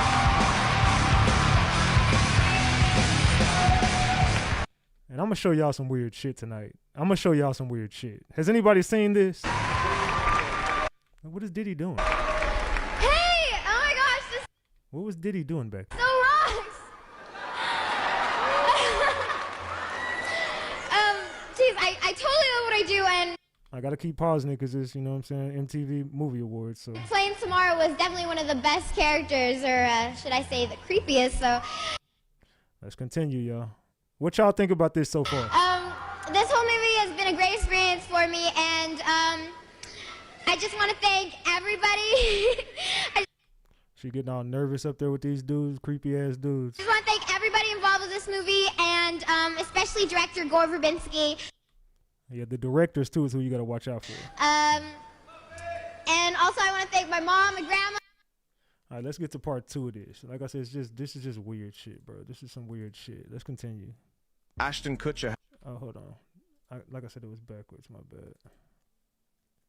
Without whom I wouldn't be here. So thank you. And I also just want to thank. Y'all gotta keep y'all kids out this industry. Thank everyone who voted for me, and at MTV, of course, and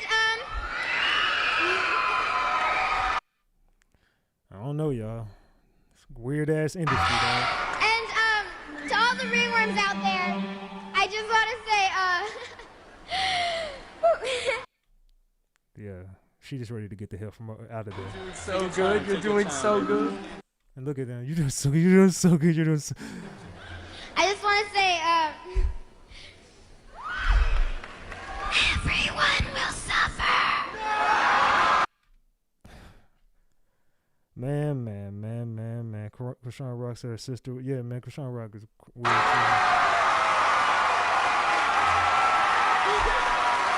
It's like they're just. This is like some type of ritual. Am I the only one getting ritual vibes from this? I think award shows are rituals.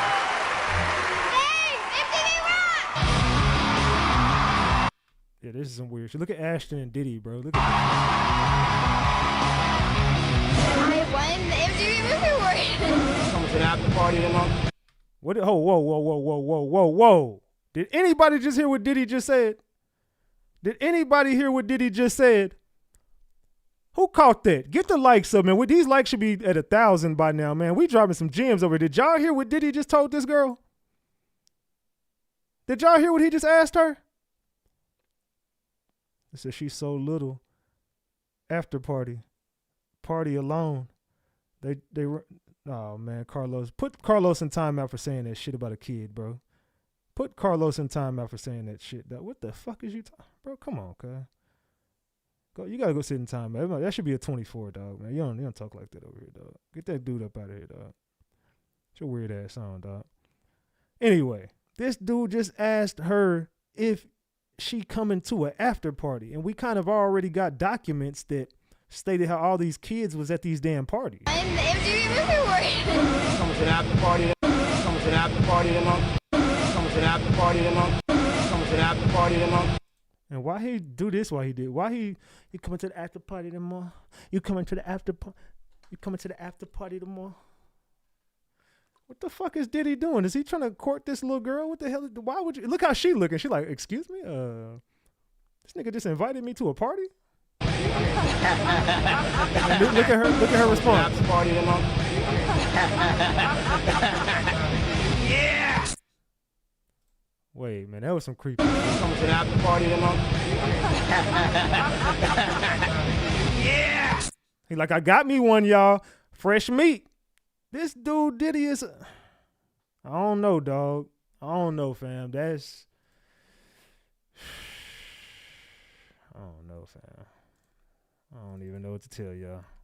Ashton Kutcher has reacted to Mark Wahlberg slamming him and Mila Kunis for leaving America following the Diddy accusations. Ashton and Mila recently went viral after they revealed that they would be leaving the country to start a new life in Europe following the backlash the couple have received over the last few years, and specifically the backlash surrounding their association with Diddy.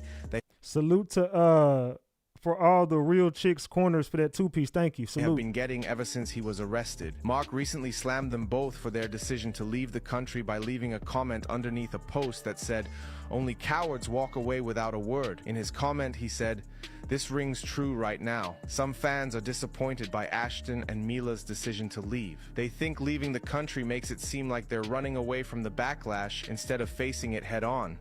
Was anybody else aware that Ashton Kutcher and his wife, or soon-to-be ex-wife from what I heard, fled the country and they're somewhere else now? Did anybody else know that? They think that they should have addressed the accusations more directly before making such a big move. Other fans are supporting Ashton and Mila, saying that they have the right to move wherever they want, especially if they feel like staying in America would be too stressful for their family. They say that they don't owe anyone an explanation and should do what's best for them. There are also fans who agree with Mark's criticism, saying that it looks bad for Ashton and Mila to leave the country while their name is tied to Diddy's controversy. They think it makes them look guilty by association, and they should stay to clear things up. Now a source has spoken up and revealed how Ashton feels about what Mark said. In a statement, the source said, "Ashton doesn't care about any baseless accusations, and quite frankly, he's sick and tired of people making up things about him."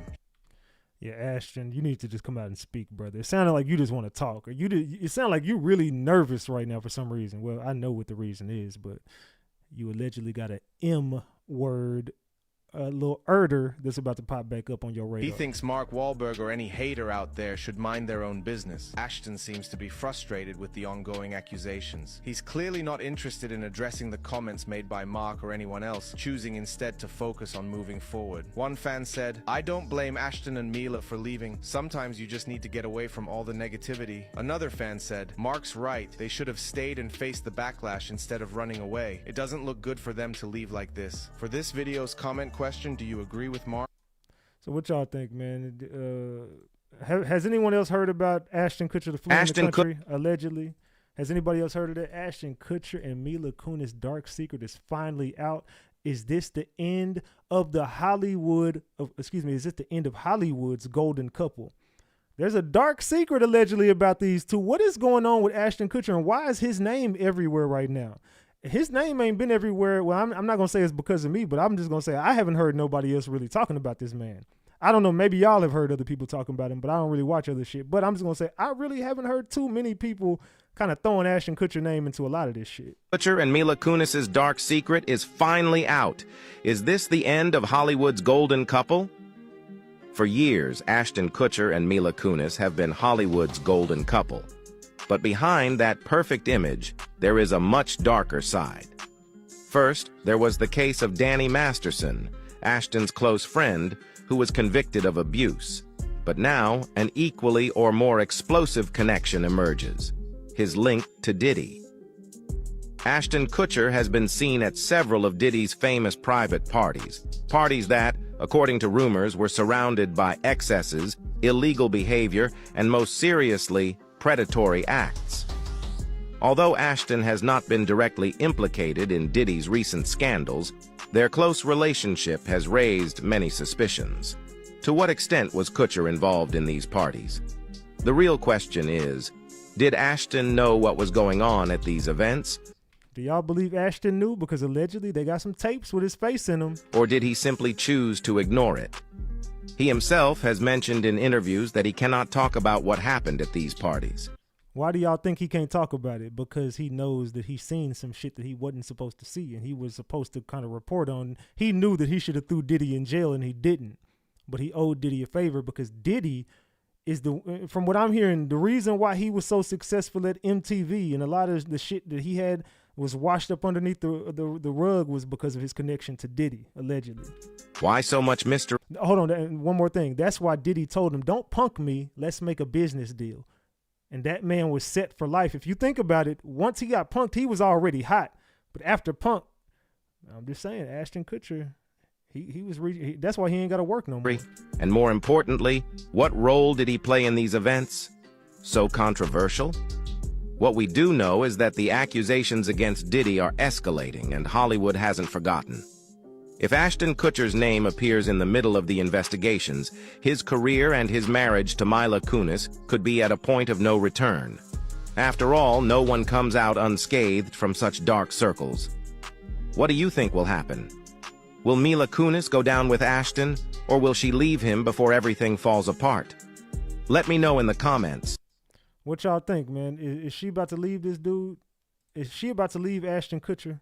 Let me know in the chat what y'all think, man. Let's continue, man. We still got a long way to go. In a world where celebrity lives intertwine with the everyday, a surprising story has emerged that has everyone talking. What if two of Hollywood's biggest names, Ashton Kutcher and Diddy, found themselves tangled in a web of scandal that involved an unexpected revelation? Picture this. A private moment gone public, a tape that was never meant to see the light of day, and a former president stepping into the spotlight to address it. This isn't just a tale of celebrity gossip. It's a story about privacy, power, and the unexpected intersections of fame. As the story unfolds, the air is thick with intrigue. Ashton Kutcher, the beloved actor known for his roles in That 70s Show and 2.5 Men, has often been the subject of media scrutiny, but this latest revelation pushes boundaries. His reputation hangs in the balance as rumors swirl around a personal tape that allegedly features him in a compromising situation with none other than music mogul Diddy. The implications of such a tape reaching the public eye could be catastrophic, not just for Kutcher, but for Diddy as well, who has cultivated a certain public persona that thrives on success, style, and sophistication. The twist in this narrative comes with the involvement of Barack Obama, a figure synonymous with leadership, integrity, and the fight for privacy in an age of digital exposure. Imagine the former president standing at a podium, addressing the nation not just about political affairs, but diving into the complexities of personal privacy and the consequences of fame. And you do know, allegedly, the Obamas were allegedly possibly in the mix of this shit as well. I'm just going to keep talking like that because, you know what I'm saying? But allegedly, there's some higher names in the mix of this shit, too. And Ashton Kutcher and the Bamas, we'll call them the Bamas. The Bamas, they might got some connections. Obama, known for his eloquence and thoughtful approach, would likely tackle the issue with a mix of seriousness and compassion, urging society to consider the implications of such leaks on individuals and their families. While the details of the tape remain murky, the concept of privacy in the digital age cannot be ignored. In a society where everyone is a potential journalist, the lines between public and private life are blurred. Celebrities, often seen as fair game, find themselves under relentless scrutiny. The mere existence of a tape like this raises questions. Who shot it? How did it get into the wrong hands? And most importantly, what are the consequences for those involved? As the story gains traction, social media explodes with reactions. Fans and critics alike weigh in, creating a digital frenzy that feeds on speculation and sensationalism. Some rally around Kutcher, defending his right to privacy, while others revel in the scandal, sharing memes and hot takes. This online discourse highlights a larger cultural phenomenon, the way we consume celebrity news and the morality of sharing personal moments without consent. Moreover, the impact extends beyond just Kutcher and Diddy. It beckons a larger conversation about consent and the power dynamics at play in relationships, both personal and professional. In an era where everyone is connected, the ability to control one's narrative becomes increasingly difficult. Man. Let's continue talking about this Ashton Kutcher Diddy connection. Let's continue, gang. Man. For Diddy, who has long been a figure of influence in the entertainment industry, the potential fallout from such a scandal could alter public perception and affect his business ventures. Meanwhile, Kutcher, who has built a career on charm and relatability, risks losing the trust of his fans. As people continue to speculate and gossip, it's essential to remember the human side of this narrative. Behind the headlines are real people with real feelings. The emotional toll of such exposure can be immense. Salute Brock for that 5-piece on Cash App. Salute. Affecting mental health, relationships, and personal well-being. As Obama speaks on the importance of privacy, his message resonates beyond the realm of celebrity culture. It touches on fundamental human rights that everyone deserves, regardless of fame. The narrative also opens the door for discussions about the role of media and the ethics of reporting. In a climate where clicks and views often take precedence over journalistic integrity, how do we navigate the fine line between public interest and personal privacy? This incident serves as a case study for journalists and media outlets, prompting them to reconsider how they approach sensitive subjects. The responsibility they bear in their reporting can carry significant weight, influencing public perception and the lives of those involved. So let me ask y'all a question. Do y'all think Ashton Kutcher will be implicated in this Diddy situation, or do you still believe it's going to be J-Lo, Beyonce, Usher, or just name the person you think is going to be like the person that's going to start the domino effect of celebrities? Who's going to be the first celebrity mentioned? As the dust begins to settle, this story will likely evolve, morphing into a larger discussion about the nature of celebrity in modern society. Are we, as a culture, complicit in the erosion of privacy? Are we willing to sacrifice the dignity of individuals for a moment of entertainment? These questions linger in the air, prompting self-reflection among audiences. In the end, the tale of Ashton Kutcher, Diddy, and the unexpected involvement of Barack Obama transcends mere celebrity gossip. It serves as a reminder of the complexities of fame, the importance of privacy, and the ethical dilemmas faced by those who report on the lives of the famous.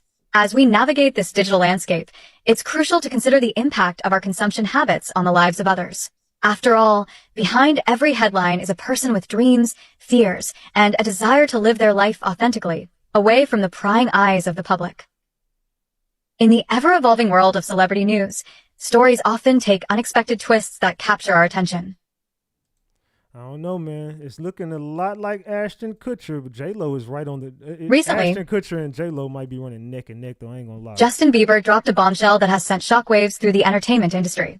He claimed to know the secret location where Diddy buried a staggering 5,000 tapes filled with bizarre and shocking footage. This revelation has ignited curiosity and speculation, drawing in fans and critics alike. What could be on those tapes? How did Bieber come to know about them?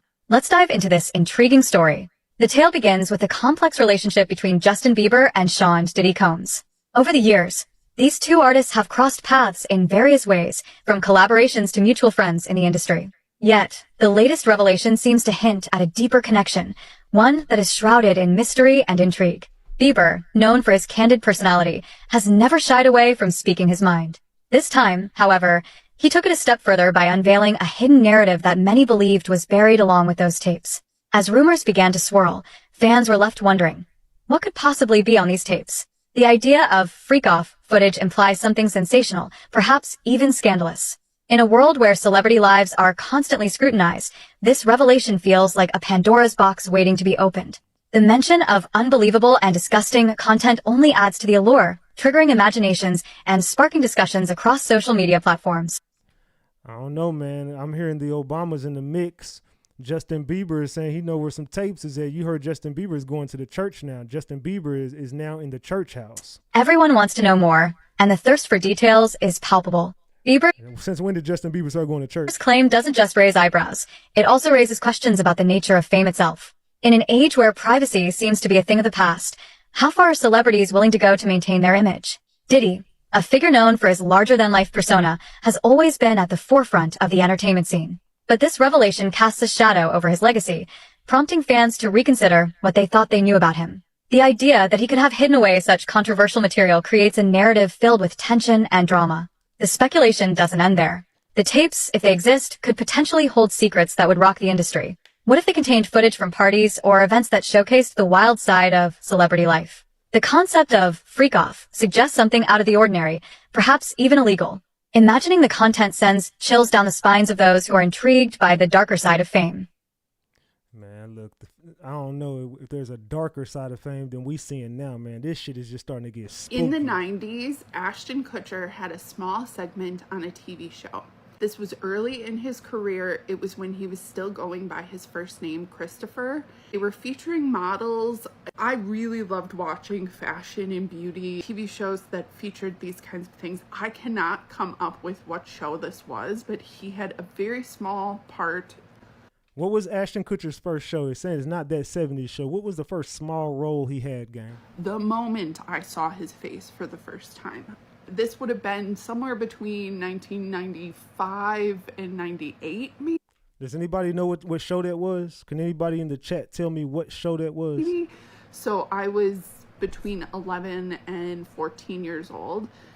The moment I laid eyes on him, alarm bells. The hairs on the back of my neck stood up. I saw him. Then he started talking, and I was raised around an unreasonable amount of twins. And so when he started talking about being a twin and how his twin brother is disabled and the things he was saying, it was so obvious to me that who he is, what he's about, what was going on. It's my opinion that he thinks he's really, really smart. People that think that they're so smart that they know everything, that they can trick everybody else, often are playing in our faces.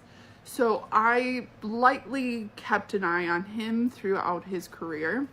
That 70s show, the interviews, the things he says about Mila Kunis, horrible.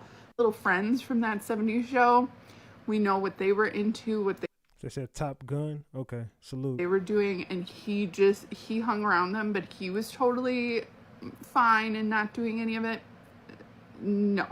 And then his little friend, the Scientologist, Danny Masterson, the letters of support that he wrote for Danny Masterson, the fact that he is spearheading some trafficking, it makes me sick. And then the countless hours of footage from the TV show Punk'd, so revealing right in our faces. He enjoyed seeing people in distress, in discomfort. It was entertainment. He got so much energy and life force from pulling pranks on people, and specifically the kinds of pranks that they did on Punk'd. Think about it. Watch it again. Like, see those clips. Hold on. Now it's starting to make perfect fucking sense. I'm piecing this together as I'm watching this live, right? what was Punk'd really about? Think about it. If you get to the meat and potatoes of Punk'd, what was that show really about? I'm finna blow y'all minds real quick. No Diddy. I'm finna blow y'all minds real quick. Can anybody tell me what was Punk'd about? Tell me in the chat. I'm not gonna finish this till I get my shit off. I need these likes to get past 900. We almost there. We need 20 likes. 20 likes. Double tap that screen. Let's get it to 900. What was that show about, gang? Somebody tell me in the chat. What was Punk'd really about? Because I'm finna tell you what it was about. You see, I don't even know if nobody. They say humiliating. You're on the money. You're getting real close, and you're right there. Humiliation rituals. There you go. See, Punk'd was about either you was gonna go through the humiliation ritual, or we was gonna do something to expose you.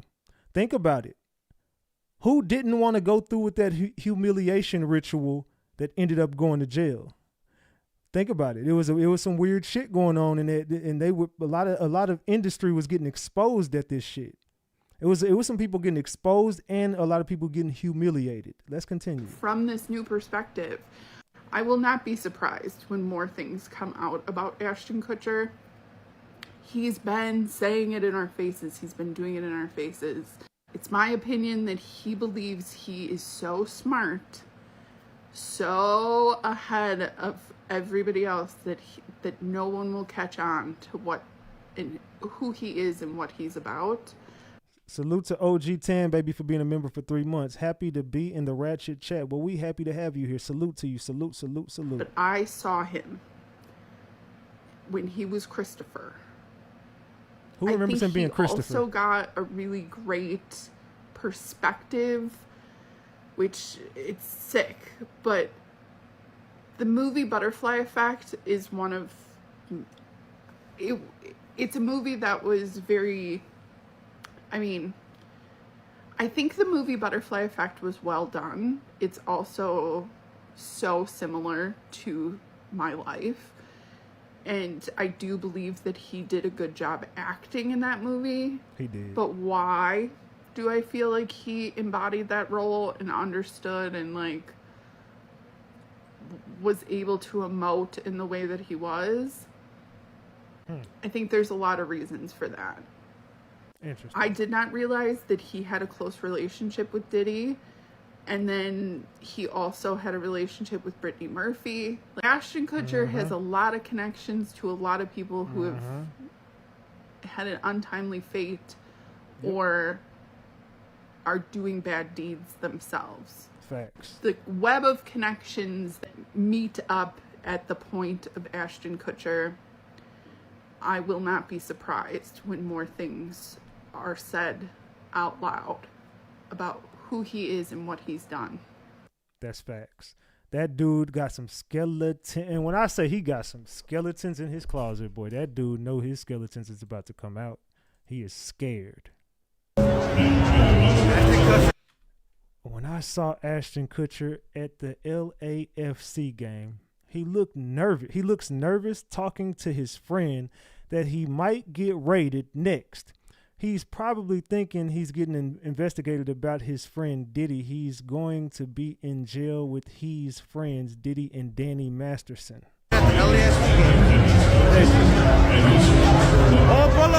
Ashton Kutcher, every celebrity that pops out now is all looking real freaking nervous. Have y'all noticed that shit too? I'm so excited to be here in Nevada campaigning Kamala Harris. She don't even know who the hell she talking to. Look, this is all a play. Watch her. Look at this is, and this part of the side. You know, there's two sides, and I know what you think about one side, but I mean, this one is like the weirdest one. It's like, bro, we don't know who the fuck this motherfucker is, but we just gonna continue. I'm so excited to be here in Nevada campaigning Kamala Harris. We're very pleased on this election. So apparently, as we saw, J-Lo almost forgot her name. And I guarantee you on the other side, there was probably someone holding a sign, Kamala Harris. That's what she had Kamala Harris. to look over and, like, damn. Like, if I was Kamala, I'd be like, give me my money back. I want a refund. And these are actors, paid professional actors. And they don't even know who she is. We have 3 days left, guys. 3 days left. If you haven't voted yet, make sure you have a plan to go vote. If you know family members, friends that are not going to go vote because they're like, oh, my vote won't matter. It matters. Have them go vote. Make them have a plan to go vote. Be informed so we can get the right person in office. Make an informed decision, not just a decision with an emotion or just because you don't like someone. Facts. Hey, I agree with that wholeheartedly, man. Make a decision based upon not your emotions. Me listening to all Diddy's friends endorse, you know. I don't think it ain't bitch. How many times you around? You won't think something like that. You won't think something like that. I don't understand how you gonna connect. Oh man. There's a lot of motherfuckers on that side that's connected to Diddy. That's all I'm saying. Y'all be talking all this shit about Diddy, but meanwhile, he connected right into everybody over there. I wasn't actually sure which photo to use. The photo of J-Lo with Kamala at her rally telling us all why Trump's a bad person and she's warning us about Trump. She's going to protect us. Here's our fucking savior, J-Lo. J-Lo out, Captain Save-A-Ho out here, right? And I wasn't sure whether to post that picture or... Hey, Discord, why she sound like Leash? Salute Lee. On one of the many pictures of her with P. Diddy.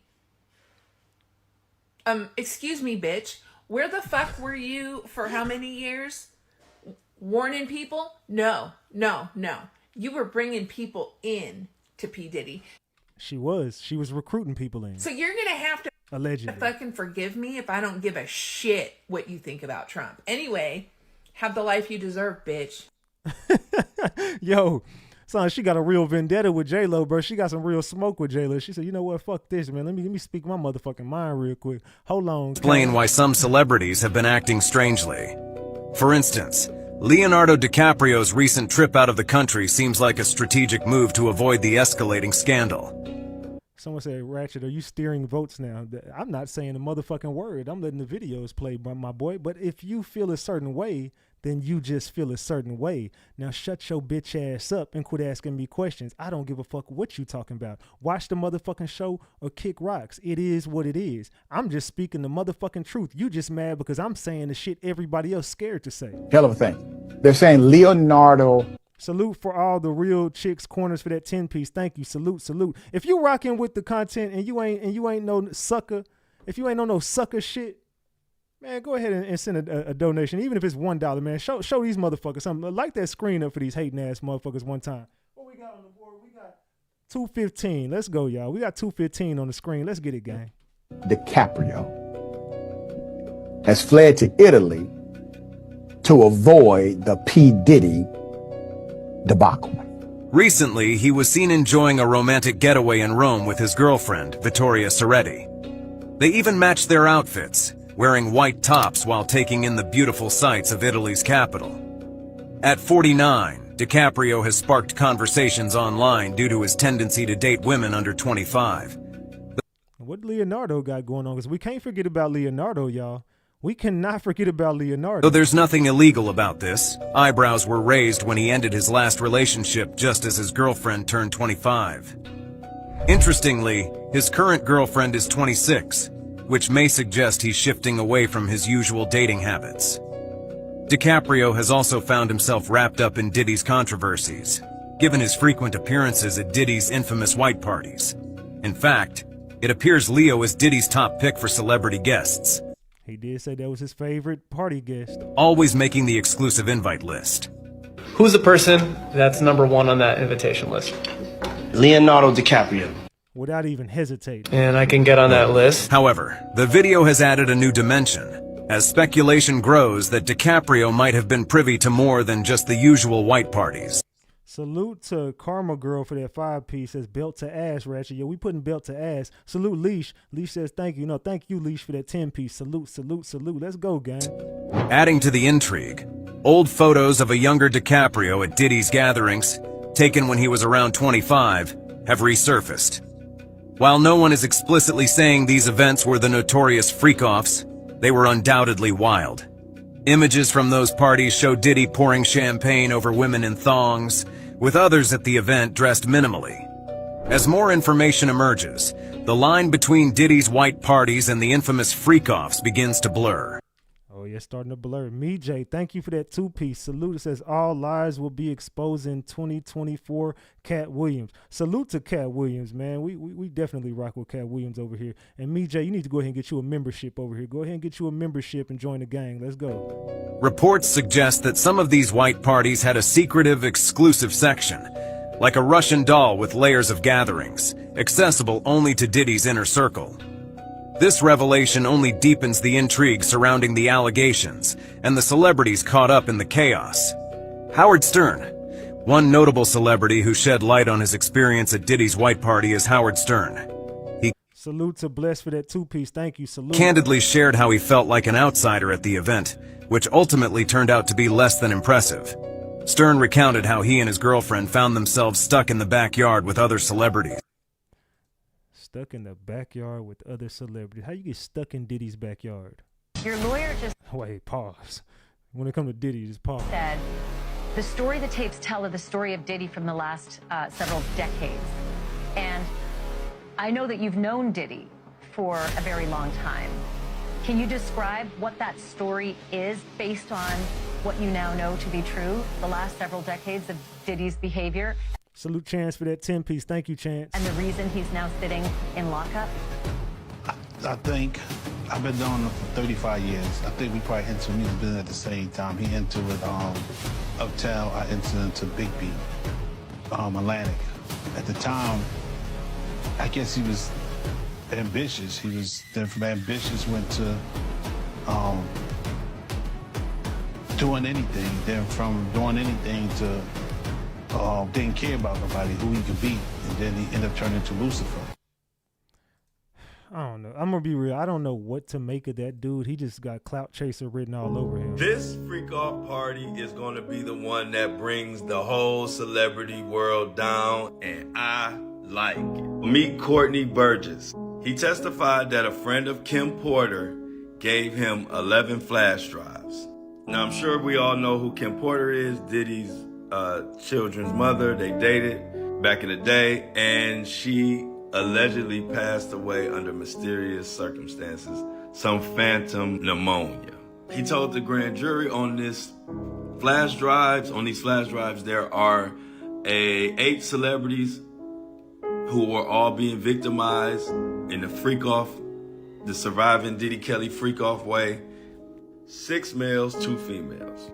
Also on these flash drives is Kim's original 54-page book with the real details of what the hell the Diddy monster been doing. Mr. Burgess also said at least 2 of the celebrities were underage. He also said all 8 celebs were inebriated, under the influence, whatever you want to say. They were not in the right mind, and they were being victimized on this tape while the Diddy monster surviving Diddy Kelly watched. Diddy done, and I got a good idea of who those names are. And I name all the names that were at this infamous party and tell you why it's revealing. And I'll talk about it on. So a lot of those names are about to come out. I'm telling you, it's about to be real soon. I say within the next 30 days, you'll get those names. And I think it'll be before that. I say within the next 2 weeks, but give it up to about 30 days. By December 1st, that list will be dropped. Here. A list, a requirement list for what you have to wear, or better put, not wear to whose, Nancy? Talk to me, Nancy. Sean Combs' party. Now, what can you not wear at Sean Combs' party? Now hold on. Wait a minute. You cannot be over 140 pounds.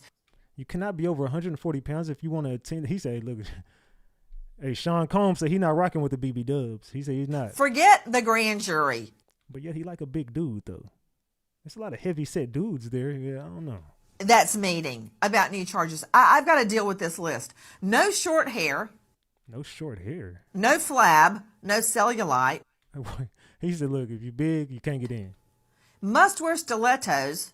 Must be young and hot. Hey, if you ain't young and hot, you're not getting in the party. You can't get in the freak off. Must wear low-cut shirt with or dress with cleavage showing. So you better have them motherfuckers popped out. I don't give a damn what you think. The titties better be out, cuz. Their words, not mine. Dressed to be very short, just enough to cover. Says 140 pounds or less, dog. He said no flab, no cellulite, no short hair, no pants, no jeans, no flat shoes, stilettos only, party dress attire. No longer than, he said, look, you got to have it mid or low. You got to be out. Butt cheeks. Okay, hold on. What about the cheeks? But to be very short, just enough to cover butt cheeks. He said, look, the cheeks got to barely be covered.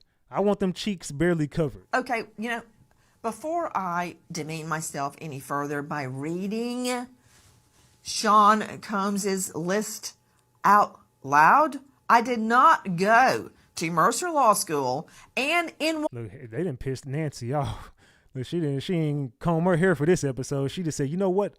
Fuck it. I'm going NYU Law School to get an LLM in constitutional criminal law to read dressed to be very short, just enough to cover butt cheeks. Look, she pissed. I ain't pissed her off. She did not like them cheeks. She said, why are these girls' cheeks out? So I chatted with your papa last week, because he's got this new album, the Love album. Oh. The Love album. I got the new album, The Love My album. God. Can't wait. The best album of the year, guys. Like, seriously, we've been listening to it for years. And it's amazing. It's amazing. We've seen it, be created and, bottom to top, and it's killer. Right. Didn't Drake date both of these girls when they were alleged younger? But the development is, woo.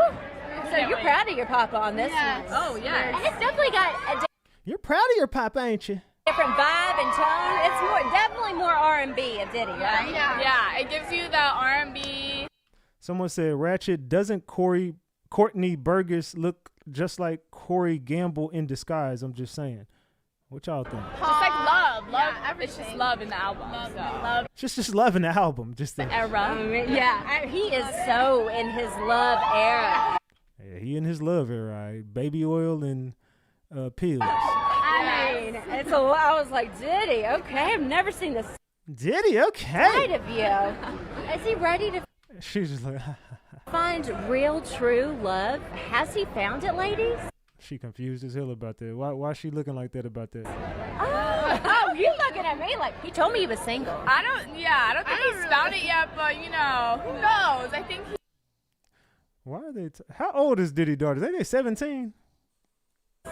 I don't know. Yeah, who knows? We don't know. Do y'all ever chime in on who dad's dating? No. We leave that. Oh no, we never do. We leave that to him. Just you know better, right? Yeah, but we do if it's not good, then we put it in check. If it's not good, we put it in check. What the hell are you gonna do?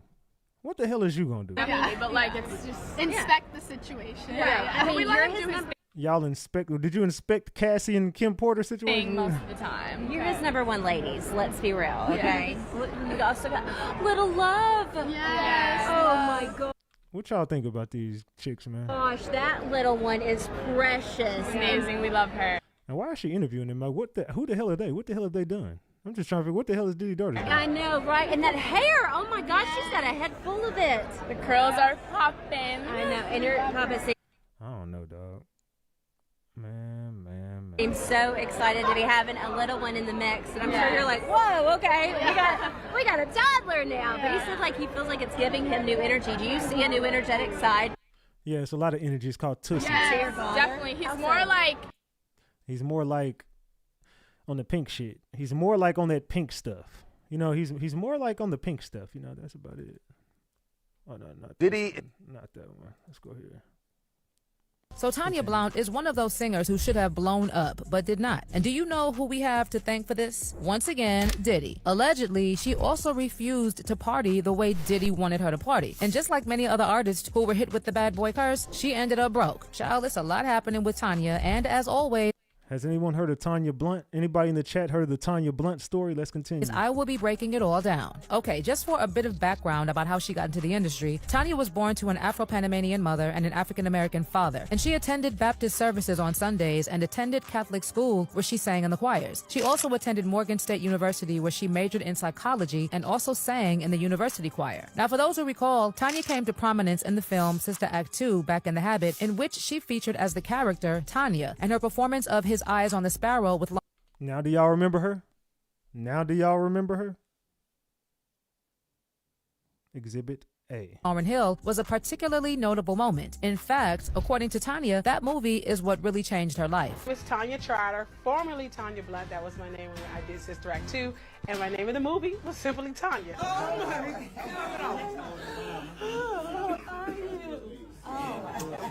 my God.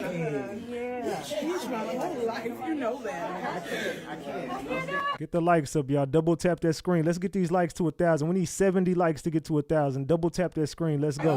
Other than the remarkable performance in Sister Act, Tanya was actually doing pretty well for herself because her debut album, Natural Thing, was released in 1994 and peaked at number 58 on the U.S. R&B/hip hop albums chart. And the album's first single, I'm Gonna Make You Mine, peaked at number 57 on the U.S. R&B/hip hop songs chart. Someone said, isn't she homeless now? We finna get to that. Through the Rain followed, peaking at number 27 on the U.S. R&B/hip hop songs chart. And hey, we need $50 to get to 3 honey buns for the night. We $50 away, man. That's the goal for the night. Let's see if we can get this 50 on the screen. Let's go. Became her first appearance on the U.S. Hot 100, where it peaked at number 90. And the third single, Hold On, peaked at number 66 on the U.S. R&B/hip hop songs chart. In 1994, Tanya also released a holiday single titled Remember Love. And in 1995, she received a nomination for Best New Artist at the Soul Train Music Awards. Naturally, this was someone a lot of record labels wanted to sign, including Bad Boy. And I don't know what Diddy said to Tanya, but in 1996, Tanya signed to Bad Boy Entertainment and started the recording of her second album, writing for herself and other Bad Boy artists. Did y'all know that she was signed to Bad Boy? Did anybody know that that lady was signed to Bad Boy? I know that if she knew that Diddy was going to screw her over, she would not have signed with Bad Boy. But because there are contracts involved in such things, she ended up being stuck with someone who literally destroyed her career. Well, Tanya herself said that in the beginning, Diddy was involved in the second album. But after some time, interest in the album flagged. And as a result, although years passed, only 2 songs, I Love Him and The Last Time We Made Love, were released. Diddy, one thing about Diddy, you can sign to him, but he ain't signing you to make no damn music. For someone who had released songs back to back before signing to Bad Boy, it was truly a huge disappointment for Tanya to release 2 songs after so many years. Tanya was also included on the label's gospel LP alongside artists B.I.G., Faith Evans, Brandy, Carl Thomas, John P. Key, Brian McKnight, Boyz II Men, and Total. And while talking about that particular album, Tanya said, I think Puffy is looking for a different way to go. He feels a responsibility to the big willies and hustlers to understand. A lot of people from the streets have a strong background in church. Maybe it's time to send the message that they can party and still love Jesus. This album was originally scheduled for release in 1997, but it was shelved indefinitely, meaning she did not have anything released from Bad Boy. So what really So she never had no music released from Bad Boy, ever. What happened there? Why did Diddy sign her only for him to end up destroying her career? I mean, she was really promising if you ask a lot of people. Well, apparently, Tanya wanted to explore more with her career, but Diddy was not given the space or the opportunity to do that at all. Bad Boy only wanted her to do things their way, and it really frustrated her. In fact, while talking about the darkest moment of her career, this is what Tanya said. When I realized that, I did not want to do a deal, and I walked away from it. We had just recorded. Yeah, you walked away from it. That's what ended your damn career. Recorded about 50 to 60 songs at Arista Records with Sean Combs. Everyone knows him as Diddy or Love Now. I remember going to the studio and telling my manager, I don't want to do this. I want a different style of music and legacy. Why can't we blend all these styles of music that I grew up listening to? Why do I have to do this in order to make it? I want to record something completely different. It was the hardest decision because that was how I was able to provide and take care of my family at the time. It was so hard. It broke me. It really did. I went into therapy with unaliving thoughts and even attempted to take my life, but it shaped me at the same time. After realizing that she had no future at Bad Boy, Tanya started pursuing a release from her contract with Bad Boy Entertainment and started negotiating a settlement. Unfortunately for Tanya, it was not easy, and things became so bad because, for some reason, the curse of Bad Boy Entertainment tends to follow artists even after they leave the label. And for her, it was so bad that she even became homeless. But we all know that Tanya is not the only artist Diddy screwed over, right?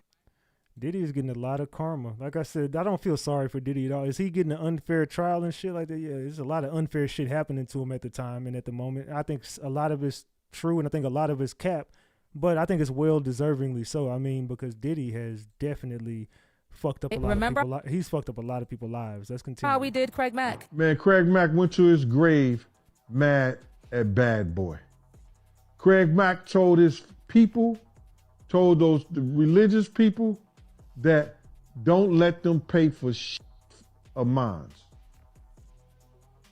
I don't want them to pay for nothing in my death. You gotta be mad at them, man. Despite Diddy saying that he said he didn't want the motherfucker to pay for nothing. When he died, he said, man, I'm done with Diddy. I don't care. Don't let him pay for shit. Craig was part of the foundation of Bad Boy. In 1995, Craig left the label with word on the street being that it was because of what he went through when he was part of the label. In fact, because of what he went through, Craig didn't even want Diddy at his funeral, and he didn't want Bad Boy contributing anything. There was also Mace, who after being ruined by Bad Boy, resurfaced as a preacher, saying that if the devil can use Diddy for his work, God can also use him to counter Diddy. If the devil can use him aggressively, then I want you to know God can use me aggressively. I want you to also know you may not like my delivery. You might say, well, listen here, why did you say it that way? I cannot speak to people outside of the church the way I speak to people inside the church. I gotta know my audience. Does anybody ever believe that Mace was a real pastor? Does anybody ever believe that? Because I believe he went from Pastor Mace to Murder Mace, if I'm not mistaken. Isn't that what you would say if you're talking to a people? The first thing you got to know is your audience. And I also want you to know that the thing that's really stirring up so much confusion is because for years, these guys have organized a mass organized effort to slander my name behind the scenes. So every time I say something, you're just seeing my part because their part is behind the scenes. Speaking of people turning to religion after Bad Boy, another person who followed the same route was Loon. In addition, Carl Thomas said the reason why he left Bad Boy Records was because when his brother died, Diddy called him a week later and asked him when he was returning to the studio because he had some hits for him. And he didn't even consider that his artist was still mourning the loss of his brother. There was also Lil Jerome, who also had a very promising future. But somehow, Bad Boy also managed to ruin it for him. When he was asked if it was his choice to leave the label, Jerome said, well, it's just a mixture of the growing pains and the pressure of the music business. I had a nervous breakdown, and it was in Puffy's best interest to not keep the project. Man. I told y'all, bro, when I go in, it just hits different. I'm going to be real. I'm willing to bet a lot of y'all haven't seen a lot of the shit that I've been talking about over here tonight. I'm pretty sure y'all didn't even know about half of this shit. I believe this is your first time seeing a lot of this shit, if I'm just being real with y'all. But what do y'all think about this whole thing, man? So I'm going to ask y'all a question that I asked at the beginning of the show. We got damn near 2,000 votes on that poll. Can we get that poll up to 2,000 votes? Because it's right now, Ashton Kutcher is still leading the way. J-Lo is at 28%. Ashton Kutcher is at 32%. Beyonce is at 22%. Usher's at 18%. Okay, I'm going to ask y'all this in the chat. After watching everything that I presented, who do y'all think is the celebrity that's going to first be exposed in the Diddy case? If you could make one guess and you could only have one celebrity, who do you think is going to be the first celebrity's name that pops up into the Diddy files? I see Kiki Carter says Ashton. Come on, y'all. Say it in the chat. Let's go. I want y'all to get interactive. Let's go. They said, and we got 40 likes to get to 1,000. Let's go. Denzel, Ashton, Oprah, Ashton Kutcher, J-Lo, Jennifer Lopez, J-Lo, Ashton without a doubt, Ashton or Jay-Z, Cheek Mills, Ashton, Jay-Z, Ashton, Jennifer Lopez, Ashton, J-Lo, Oprah, J-Lo. I see a whole bunch of J-Los. A lot of people think it's going to be J-Lo, and a lot of people think it's going to be Ashton. I see Bieber. I see Jay-Z. I see Ashton, J-Lo. Damn, I see a lot of people saying J-Lo. I ain't gonna lie, J-Lo is right up there with him too. Can we get 50 more people to vote? We got almost 2,000 votes. We need 50 more votes to get that up to 2,000 votes. I want to know how y'all feel in the chat. So everybody vote on that poll in the chat. What celeb is about to get exposed by Diddy? Is it going to be Ashton, J-Lo, Beyonce, or Usher? And if you don't think it's going to be either one of those four, just drop the name in the chat. I heard TD Jake's been exposing people low-key. I heard TD Jake's been cooperating. I I heard that through the grapevine. And he's not in the clear of Ratchet Gang. I'm going to get right back on his big sweaty ass in a minute. 32% of the room is saying Ashton Kutcher, 28 J-Lo, 22 Beyonce, and 18 Usher. It's looking like it's not going to change. We 20 votes away from 2000. I couldn't even get out what I was trying to say. But yeah, I don't know, man. It's about to get real spooky. Man, David, shut your bitch ass up, dog. You can't even come back. You done out the chat now. Get your bitch ass on.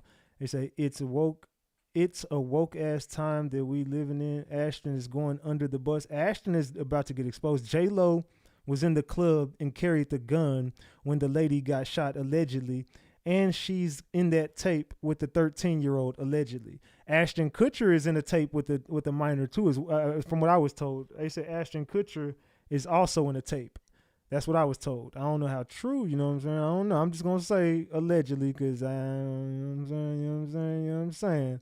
I don't know. So I don't know what the hell is going on. Only thing that I do know is somebody ass about to get exposed. It's a hell. Maybe it's Ashton and J-Lo in that tape. It could be, but I know Ashton Kutcher's name is gonna pop up. I ain't gonna lie to you. None of y'all are wrong, because I believe everybody that's being named will end up popping up. Now, Jay-Z is one name I'm not quite sure about. I know that Jay-Z's time is coming. I know Beyonce's time is coming. Beyonce's name has been thrown into the mix. Now, will she be brought up into this? I don't think Beyonce will directly be attached to the Diddy situation, but I think that she's going to be a domino effect of what's to come in the industry. Right now, I think that Beyonce and Jay-Z are in the clear for now. But I think J-Lo and Ashton Kutcher are the two that are leading the way, with Usher and Justin Bieber right below them. This is just my opinion. And I think Stevie J will definitely be on the chopping block as well. I think his name is Stevie J's name is already in this.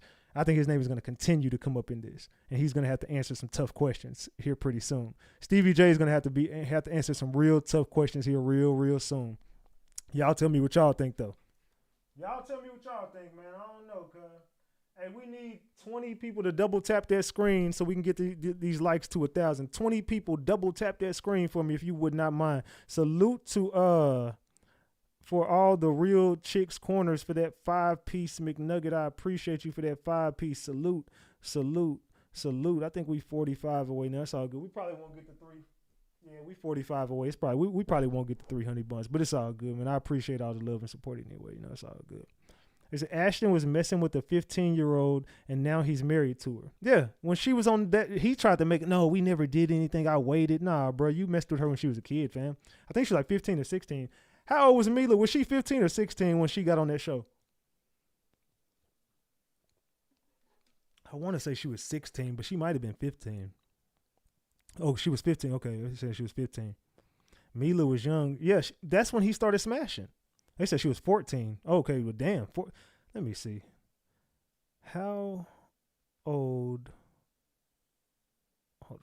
was Mila Kunis on that 70s show? They said she was 15 on season 1. Damn, they said Mila. Oh, no. Mila Kunis was 14 years old when she auditioned for that 70s show, and 15 when season 1 began filming. She famously lied about her age during the audition process, telling producers she would be 18 without specifying when.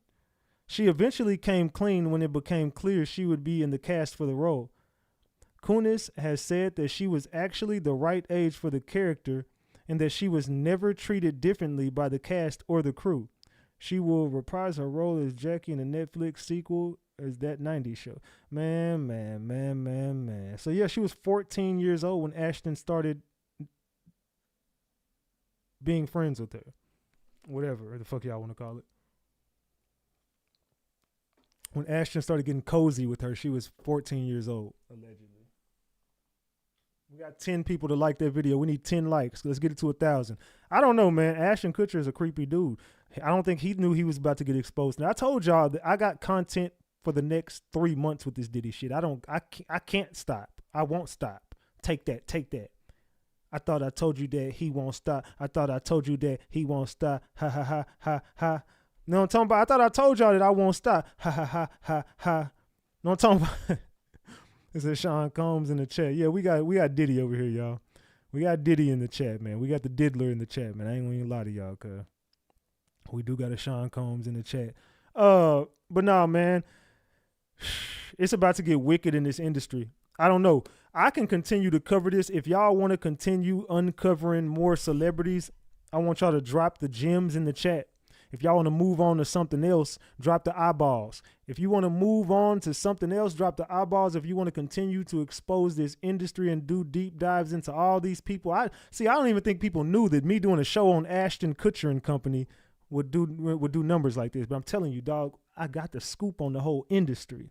And I'm going to expose them all one by motherfucking one, and ain't nobody going to not get exposed. Everybody going to have their day up on this big screen. Everybody's going to have a turn being on this big screen. Today was Ashton Kutcher and Jennifer Lopez been on the menu. Today I did some Ashton Kutcher. I did a heavy Ashton Kutcher live with some J-Lo attached to it and some Obama. I was real tasteful, Kamala. Me exposing this industry is gonna do wonders for everybody. I'm gonna wake up everybody in the world, dog. One day at a time, we gonna wake up somebody. One day at a time. Salute to Relevant Love for your 5th super on the live stream. Thank you for the 10-piece. Salute, salute, salute.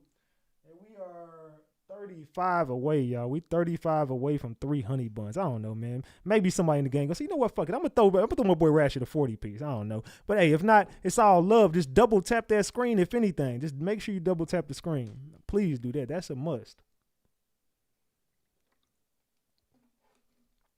Man.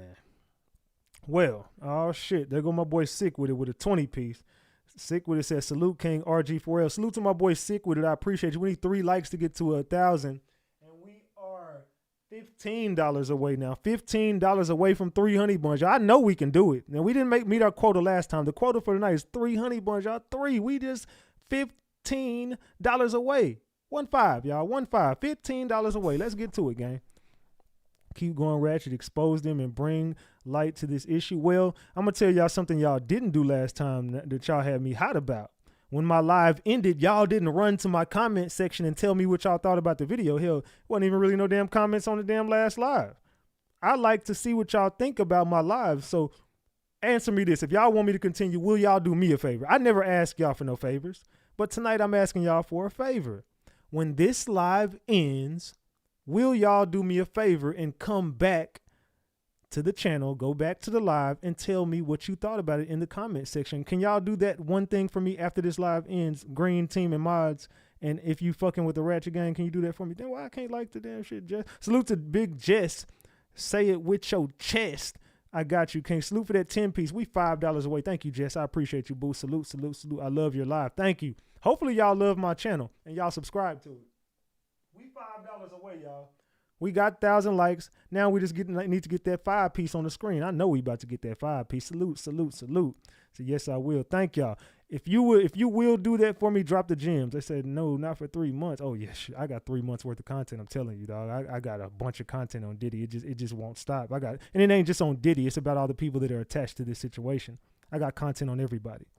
I'll comment after. Thank y'all. If y'all will do it, drop the gems, please and thank you. If y'all will do it, make sure you drop the gems in here, please and thank you. I want everybody to subscribe to the channel. We hit 161,000. Actually, we close to 162,000. We did this live did some numbers, y'all. Salute to everybody in this motherfucker, man. I appreciate all that, man. I ain't gonna even lie, y'all. We blessed over here on this end, man. Salute to for all the Real Chicks Corners for that 5-piece, man. You showing out tonight. All the Real Chicks Corners. I don't even know who the hell that is, but I appreciate you for I appreciate you for all the love and support. I appreciate you for all the love and support. Salute, salute, salute.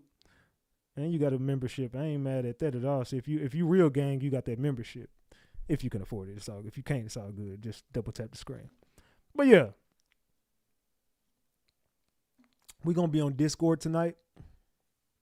We're going to rock out on Discord too. Is that Binky, Bink, Bink, Binky, Binky, Bink. I got 5 on it. Salute Binky for that 5-piece. I appreciate you, beautiful. Salute, salute, salute. Man, Ratchet Gang showing up and showing out, man. I ain't going to lie to y'all, man. This is the best gang ever. I couldn't ask for better people, man. And for the ones that stayed down and didn't fall for no clown shit. I appreciate all the real gang that just stayed down, man. I've been having some people here for a long time, and I've been having people hold me down, and they show up every night, no matter what the fuck go on. They still right here. They still real Ratchet Gang. There's a such thing as real Ratchet Gang, and there's some fake motherfuckers who just be throwing that shit up. But hey, we put on over here, y'all. Matter of fact, Big Sexy in the building. Salute, Big Sexy. What's up, beautiful? Thank you for the 5-piece. Salute, salute, salute. Hey, real Ratchet Gang, flood that chat with purple, whether it be demon emojis or purple hearts. If you RG4L, drop them demon emojis in the chat right now. Only if you real RG4L. Salute, salute, salute. Hey, we finna get ready to get the hell up off here, and we finna get on Discord, y'all. We about to get on Discord in just a minute. We about to jam some music over here, and we about to end this damn stream in just a second. So, look, I want everybody to subscribe to the channel. I want everybody to pull back up when this live ends and come back to the comment section and let me know what y'all thought about tonight. And if you want to join us on Discord, mods, can y'all drop the Discord server link, please? And thank you. We got over 2,000 votes on that poll, so I'll end that poll.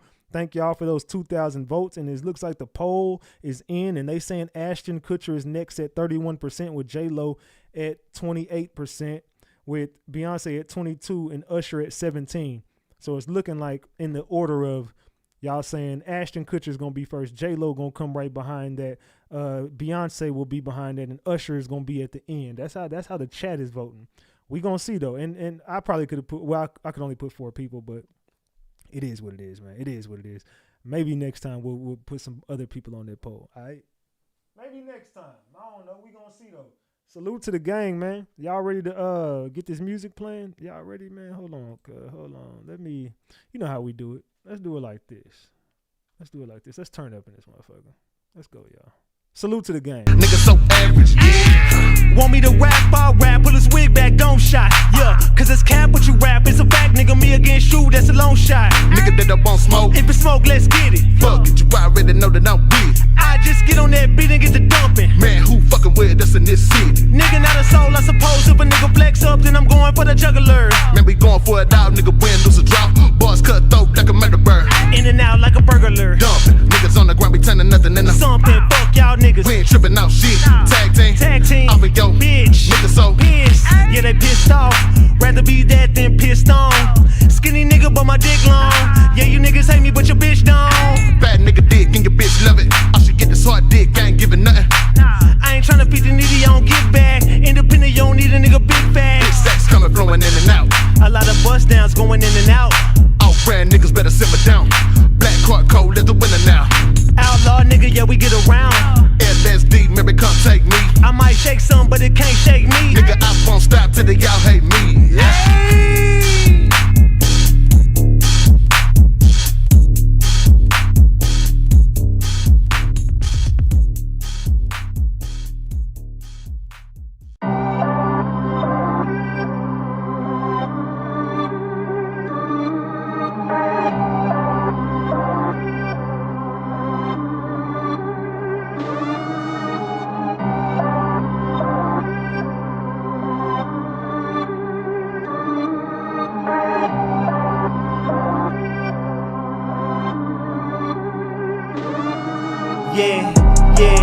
Weight heavy on my back. I'm knowing that they coming, sitting ready on my lap. It's the biggest in the game. All these boys lame, trying to throw me off my game. It's the real big stepper, 10 toes with it. Sparing no feelings, you know anybody get it. Catch them boys slipping, never leave a witness. Never with the gimmicks, crash dummies on a mission. I'm like, yeah, I'm a problem for 'em. Plus, you know I'm cocky, you cannot ignore him. On the internet, yeah, he probably hard. But in real life, he gon' need a bodyguard. You know I'm riding with God, so I'm on the right track.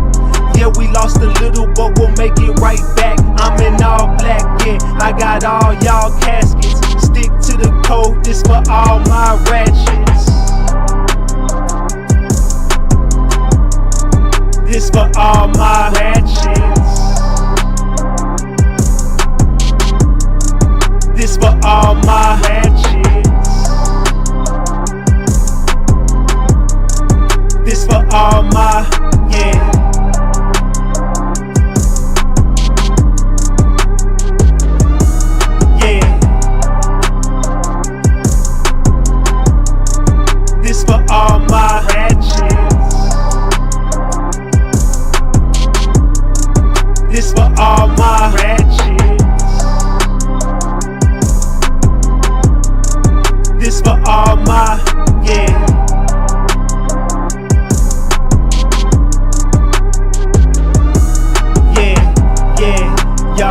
Diddy on the dope.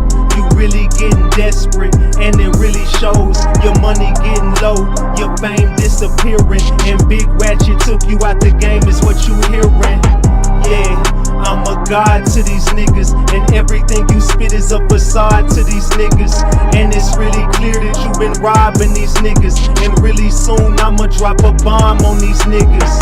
Nah, that's the devil talking, but I don't listen. If I did, y'all be dead in coffins. Just know that day is coming. He know I'ma level off him, and that flew over heads. He know I'ma level off him. You know I'm riding with God, so I'm on the right track. Yeah, we lost a little, but we'll make it right back. I'm in all black, yeah, I got all y'all caskets. Stick to the code, this for all my ratchets. This for all my ratchets. This for all my ratchets. This for all my, yeah.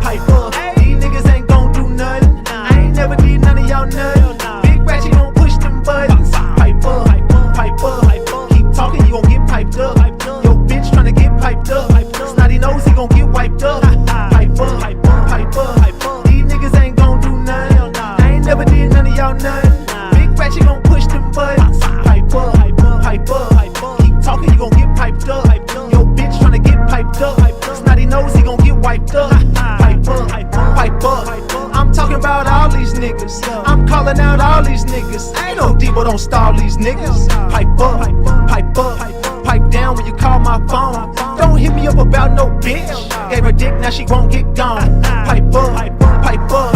Who the fuck want war with a demon? You ain't got enough money, my nigga. Treat this shit like cars I'm leasing. Pipe up, pipe up. Do it look like I'm worried about a threat? Where I'm strapped like COD. And you know I got them all on deck. Pipe up, pipe up. Big money when I push that button. Damn, why they y'all mad at me? Big Ratchet gon' push them buttons. Pipe up, pipe up. Now y'all really just need to pipe down. If it's what you really want, my nigga, I can make one call right now. Pipe up, pipe up. Yo, bitch tryna hop on dick. And you know I left it wet, my nigga. Better go ahead and mop that shit. Pipe up, pipe up. Keep talking, you gon' get piped up. Yo, bitch tryna get piped up. Snotty knows he gon' get wiped up. Pipe up, pipe up. These niggas ain't gon' do nothing. I ain't never did none of y'all nothing. Big Ratchet gon' push them buttons. Pipe up, pipe up. Keep talking, you gon' get piped up. Yo, bitch tryna get piped up. Snotty knows he gon' get wiped up. Pipe up, pipe up. These niggas ain't gon' do nothing. I ain't never did none of y'all nothing. Big Ratchet gon' push them buttons. Pipe up, pipe up. Keep talking, you gon' get piped up. Yo, bitch tryna get piped up. Snotty knows he gon' get wiped up. Pipe up, pipe up. These niggas ain't gon' do nothing. I ain't never did none of y'all nothing. Big Ratchet gon' push them buttons. Pipe up, pipe up. Keep talking, you gon' get piped up. Yo, bitch tryna get piped up. Snotty knows he gon' get wiped up. Pipe up, pipe up. These niggas ain't gon' do nothing. I ain't never did none of y'all nothing. Big Ratchet gon' push them buttons. Pipe up, pipe up. Keep talking, you gon' get piped up. Yo, bitch tryna get piped up. Snotty knows he gon' get wiped up. Pipe up, pipe up.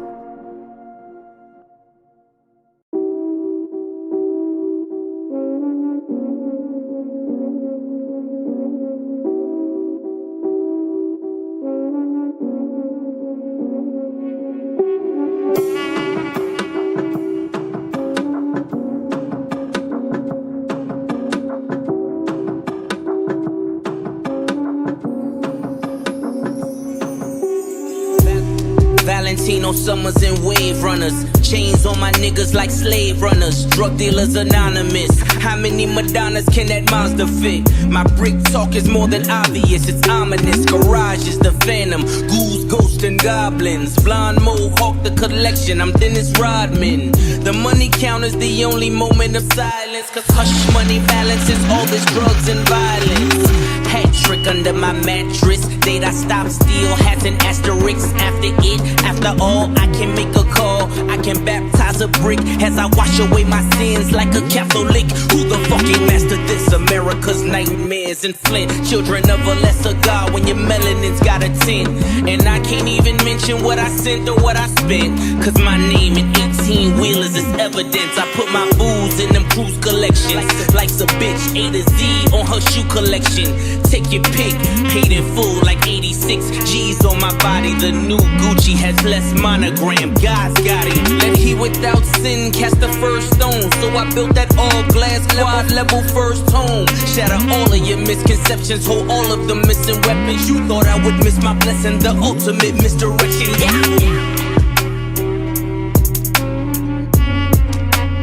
Your husband was a drug dealer. For 14 years, he sold crack cocaine.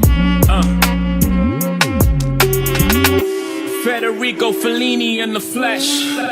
Sergio Cicchini inside his mesh. Bitch, I've been bracking since the 80s. Google me, baby, you crazy. 89 in London, pulling bins up. Type it in, Google's your friend, bruh.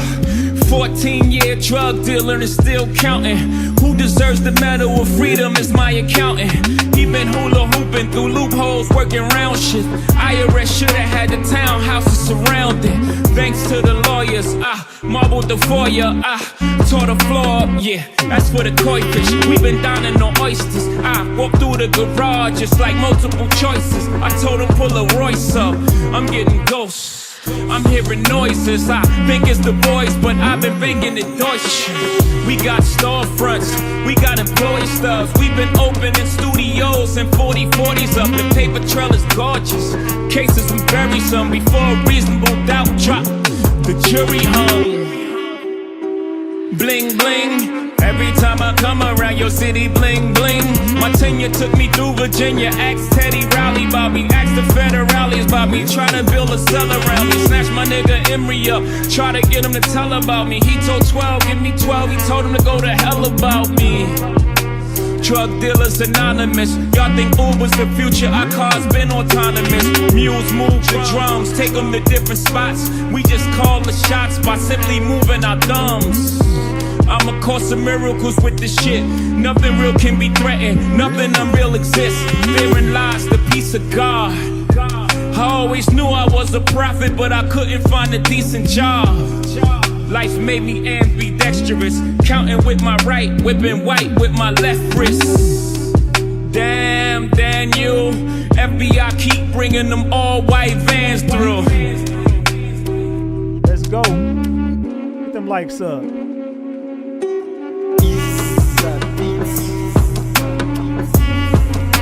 Tone back. Alright, y'all, we out. Salute, salute, salute. I love y'all, man. Salute. Good night to everybody in the chat. I love y'all more than y'all will ever know. This your boy Big Ratchet. That's Ratchet Gang. This is RatchetTV. Hey, we out till tomorrow. I see y'all tomorrow, man. I love y'all more than y'all will ever know. Get in this comment section right now. Get in the comment section right now. Everybody say your good nights. Everybody say you see you laters. Or we'll see you on Discord. Salute to the mods. Salute to the green team. Salute to everybody who donated. Salute to everybody. Y'all throw the demon emojis up. Throw the purple flowers. Purple flowers. Throw the purple hearts. Throw the flowers. Throw the goat symbols. Whatever you want to drop to let everybody know you Ratchet Gang. And you rocking. You know what I'm talking about? Everybody flood the chat. You got about 60 seconds. Let's go. You got 1 minute on the clock. Let's go. Let's go. Let's go. Good night. Good night. Everybody salute. Salute. Salute. I love y'all. Not for real. I love all y'all, man. Salute. We up out of here, man. I see y'all, man. We hit our mark tonight. We hit 310 on the stream, man. I'm loving that. Salute y'all. All right, mods. I see y'all on the Discord server. Everybody, mods, green team, get into this comment section, please, and thank you. I love y'all. I'll see y'all in a minute. And make sure y'all get into the comment section after this video, man. Salute. I love y'all. I'm out, gang. Tone bite. See y'all later, man. We gone.